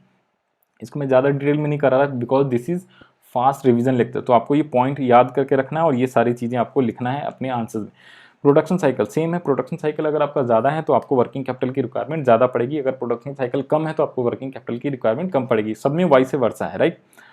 फिर है क्रेडिट अलाउड। तो क्रेडिट अलाउड अगर आपका ज़्यादा है तो वर्किंग कैपिटल ज़्यादा चाहिए, क्रेडिट अलाउड कम है तो वर्किंग कैपिटल की रिक्वायरमेंट आपको कम है। क्रेडिट अवेल्ड में उल्टा लिखना है, अगर क्रेडिट अवेल्ड पीरियड अगर आपका ज़्यादा है तो वर्किंग कैपिटल कम चाहिए, क्रेडिट अवेल्ड पीरियड अगर आपका कम है तो वर्किंग कैपिटल ज़्यादा चाहिए, वाइस वर्सा है, राइट। क्रेडिट अवेल्ड क्या होता है, अगर मैं कहीं से रॉ मटेरियल खरीदता हूँ और उसको जो वापस पेमेंट करता हूँ, राइट, तो वो पेमेंट का पीरियड अगर ज़्यादा है तो मेरे को वर्किंग कैपिटल कम रिक्वायरमेंट की ज़रूरत पड़ती है क्योंकि मैं ज़्यादा समय के बाद पेमेंट कर सकता हूँ। इसका जस्ट अपोजिट क्रेडिट अवेल्ड होता है, हमने किसी को सेल करा है, that is what, that will become debtors. हमने जिसको सेल किया वो पर्सन डेटर्स बन जाता है, तो उसको अगर मैं ज़्यादा महीनों का उधार पे सामान बेचता हूँ, क्रेडिट पीरियड्स को ज़्यादा अलाउ कर देता हूँ, राइट, तो हमें और भी तो प्रोडक्शंस करना है, और भी तो सेल करना है, और भी तो सामान बेचना है, तो उसके लिए वर्किंग कैपिटल आपको चाहिए होती है। तो जितना ज़्यादा लंबा क्रेडिट पीरियड अलाउ करते हैं तो उतना ज़्यादा वर्किंग कैपिटल चाहिए, एंड वाइस वर्सा, छोटा क्रेडिट पीरियड है तो छोटा वर्किंग कैपिटल, कम वर्किंग कैपिटल। और क्रेडिट अवेल्ड जस्ट अपोजिट होता है, जहाँ से हम परचेज करते तो हमें उसको पेमेंट करना होता है, तो ये उल्टा होता है। इसके अलावा है ऑपरेटिंग एफिशिएंसी। ऑपरेटिंग एफिशिएंसी क्या है, different enterprises manages their operations within varied degrees of efficiency, such efficiency में reduce level of raw material, finish goods, debtors वगैरह वगैरह। सिंपल सी बात, इसमें आपको सिंपल लिखना है क्या, ऑपरेटिंग एफिशिएंसी अगर आपकी अच्छी है तो वर्किंग कैपिटल आपको कम चाहिए, और अगर ऑपरेटिंग एफिशिएंसी अच्छी नहीं है तो वर्किंग कैपिटल आपको ज़्यादा चाहिए होती है। फिर है क्या, ninth, availability of raw material. अगर रॉ मटेरियल आसानी से इजीली अवेलेबल हो जाता है, कम ड्यूरेशन में अवेलेबल हो जाता है, राइट, तो availability of work raw material ज़्यादा है तो आपको वर्किंग कैपिटल कम चाहिए, अवेलेबिलिटी ऑफ रॉ मटेरियल कम है तो आपको वर्किंग कैपिटल ज़्यादा चाहिए। ग्रोथ प्रोस्पेक्टस, अगर आपको ग्रो करना है, growth potential of a concern is perceive to be higher, it will require larger amount. तो अगर ग्रोथ पर्सपेक्टिव आपका ज़्यादा है तो वर्किंग कैपिटल ज़्यादा चाहिए, और ग्रोथ पर्सपेक्टिव अगर कम है तो आपका वर्किंग कैपिटल कम जरूरत पड़ता है। लेवल ऑफ कंपटीशन, अगर मार्केट में ज़्यादा कंपटीशन है तो वर्किंग कैपिटल ज़्यादा चाहिए, कंपटीशन कम है तो वर्किंग कैपिटल कम चाहिए, सिंपल सी बात है। इन्फ्लेशन, मार्केट के अंदर इन्फ्लेशन अगर ज़्यादा हो रखा है तो उस केस में आपको वर्किंग कैपिटल ज़्यादा चाहिए, और मार्केट में इन्फ्लेशन कम है तो उस केस में आपको वर्किंग कैपिटल कम चाहिए। कैसे चाहिए, सारी चीज़ एक्सप्लेन की हुई है, सिंपल सी बात है। मार्केट में क्या होता है, इन्फ्लेशन होगा तो इन्फ्लेशन के अंदर क्या होता है, बेसिकली रॉ मटेरियल की प्राइस ज़्यादा हो जाती है, लेबर की वेजेस ज़्यादा रहती है, तो उसको आपको पैसे ज़्यादा पेमेंट करना पड़ेगा, रॉ मटेरियल खरीदने के लिए पैसे आपको ज़्यादा करना पड़ेगा, तो इसीलिए आपको वर्किंग कैपिटल क्या करना पड़ेगा, ज़्यादा वर्किंग कैपिटल चाहिए होगा। तो यहाँ पे हमारा टॉपिक ये एंड होता है। हमने पूरा का पूरा रिवीजन कर लिया है चैप्टर नंबर 9 का, राइट। आई होप ये चीज़ें आपको अच्छे से रिवाइज हो गया होगा, समझ में आ गया होगा। दोबारा से मैं बोलूँ तो अगर मैं एक चीज़ और जाते जाते आपको फटाफट यहाँ पे देखो, दिस इज चार्ट, बहुत ही आसान है, 2 पेज, इसको इवन एक पेज के अंदर भी आप लिख सकते हो। मैंने एक पेज वाला भी चार्ट बना दिया है, यहाँ पे अभी अवेलेबल नहीं है बट कोई बात नहीं। तो ये चार्ट में क्या है, देखो हमें टोटल 6 टॉपिक्स पढ़ने थे, ध्यान से ज़रा चार्ट वाइज रिवाइज कर लो ज़रा ध्यान से, इसे भी 2 मिनट लगा के, 1 घंटे 15 मिनट हो गए, कोई बात नहीं, 2-4 मिनट लगा के मैक्सिमम 5 मिनट लूँगा और, ठीक है। देखो सबसे पहले हमने पढ़ा बिजनेस फाइनेंस। बिजनेस फाइनेंस का मतलब क्या होता है, मनी और funds available for a business for operation, simple बात है। फाइनेंशियल मैनेजमेंट क्या होता है, it means procurement of funds and effective utilisation of fund, simple सी बात है। फिर इसमें इंपॉर्टेंस एंड ऑब्जेक्टिव्स पढ़ना था, तो क्या क्या इंपॉर्टेंस है, क्या क्या ऑब्जेक्टिव। तो प्राइमरी ऑब्जेक्टिव क्या है, wealth maximisation, second objective profit maximisation, ये दोनों आप हटा देना, प्रोक्योरमेंट ऑफ फंड और इफेक्टिव यूटिलाइजेशन ये दोनों हटा देना, ये मीनिंग में ऑलरेडी आ गया। इंपॉर्टेंस क्या है, size and composition of fix assets, quantum of current assets and its breakup into cash, inventory, revenues, amount of long term short term funds, breakup of long term finance into debt and equity, and all times in profit and loss, simple सी बात है। ये चीज़ें हमने सब detail में पढ़ा हुआ है। फिर इसके बाद थर्ड पॉइंट पढ़ा था हमने फाइनेंशियल डिसीजन। फाइनेंशियल डिसीजन में 3 डिसीजन थे, investment decision, financing decision and dividend decision. Investment decision में हमने पढ़ा क्या, short term investment decision that is working capital, और लॉन्ग टर्म को हम लोग बोलते हैं कैपिटल बस्टिंग।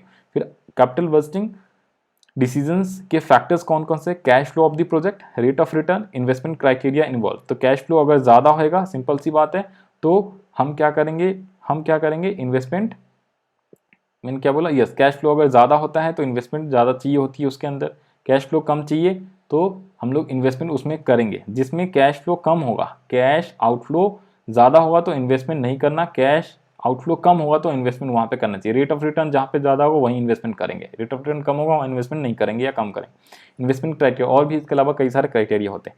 इसके अलावा फाइनेंसिंग डिसीजन हमने पढ़ा। फाइनेंशियल डिसीजन का मतलब क्या होता है, कितने पैसे हमें कहाँ किस किस सोर्स से मंगाने हैं। और फाइनेंशियल डिसीजन में लॉन्ग टर्म भी होता है, शॉर्ट टर्म भी होता है। तो लॉन्ग टर्म मतलब डेट और इक्विटी, तो कितने पैसे डेट से मंगाऊं, कितने पैसे इक्विटी से मंगाऊं। इसके कौन कौन से फैक्टर है, cost, risk, flotation cost, cash flow position of the company, fix operating cost, control consideration and state of capital market. इसके अलावा डिविडेंड डिसीजन पढ़ा। डिविडेंड डिसीजन का मतलब प्रॉफिट में से कितना पैसे हमें डिविडेंड डिस्ट्रीब्यूट करना है और कितना पैसे रिटेन अर्निंग करके रखना है या अनडिस्प्लोड प्रॉफिट करके रखना है, राइट। उसके अलावा ये भी पढ़ा था, डिविडेंड देने से क्या होता है, मार्केट में शेयर प्राइस बढ़ता है, राइट। इसके अलावा डिविडेंड ना देके रिटेन अर्निंग करने से आप क्या कर सकते हो, अपने बिजनेस को ग्रो कर सकते हो, तो लॉन्ग टर्म आपका ग्रोथ अपॉर्चुनिटीज काफ़ी अच्छी हो जाती है। फिर है क्या, फैक्टर्स अफेक्टिंग डिविडेंड डिसीजन। तो कौन कौन से फैक्टर्स है, अमाउंट ऑफ अर्निंग, ज़्यादा अर्निंग है ज़्यादा डिविडेंड दे सकते हो, कम अर्निंग है कम डिविडेंड देना चाहिए। स्टेबिलिटी ऑफ डिविडेंड है, ग्रोथ अपॉर्चुनिटी, अगर ज़्यादा ग्रोथ अपॉर्चुनिटी करना चाहते हो तो डिविडेंड आपको कम देना पड़ेगा। कैश फ्लो पोजीशन, अच्छी कैश फ्लो पोजीशन तो आप डिविडेंड ज़्यादा दो, नहीं है तो नहीं दो। Share holders preference, share holders के प्रेफरेंस को भी आपको ध्यान में रखना है। टैक्सेशन पॉलिसी, अगर टैक्स रेट ज़्यादा है, डिविडेंड डिस्ट्रीब्यूशन टैक्स होता है, dividend pay dividend distribution tax लगता है, तो डिविडेंड डिस्ट्रीब्यूशन टैक्स अगर ज़्यादा है तो आपको डिविडेंड कम देना चाहिए, और अगर ये टैक्स रेट कम है तो डिविडेंड आप ज़्यादा दे सकते हो। फिर है क्या, stock market reactions, access to capital market, legal constraint भी होता है और कॉन्ट्रैक्चुअल कंस्ट्रेंट भी होता है। उसके अलावा पॉइंट नंबर 5 और 6, 4, 5, 6 यहाँ पे। फोर्थ क्या है, फाइनेंशियल प्लानिंग। फाइनेंशियल प्लानिंग का मतलब फ्यूचरिस्टिक, कि जब जब हमें फाइनेंस की जरूरत पड़ेगी, जब जब हमें फंड्स की जरूरत पड़ेगी तो उस टाइम पे हमें फंड्स अवेलेबिलिटी होनी चाहिए, that is called financial planning. As a finance manager we have to what estimate the future cash what requirement, क्योंकि फ्यूचर में जो कैश रिक्वायरमेंट होने वाली है वो हमें अभी से नहीं प्लान करके रखेंगे तो बिजनेस क्या हो सकता है, बंद हो सकता है, बिजनेस में नुकसान हो सकता है। ऑब्जेक्टिव इंपॉर्टेंस, तो क्या ऑब्जेक्टिव होती है, दो ऑब्जेक्टिव है। जब जब हमें जरूरत पड़ेगा, whenever we required fund we have to what, availability of funds को इंश्योर करता है कौन, फाइनेंस मैनेजर। सेकेंड है क्या, बहुत ज़्यादा फंड्स भी हमें, अननेसेसरी फंड्स भी हम रेज नहीं करने चाहिए, अदरवाइज क्या हो जाएगा, हमें नुकसान हो सकता है, बिकॉज हमें इंटरेस्ट का पेमेंट वगैरह करना पड़ता है।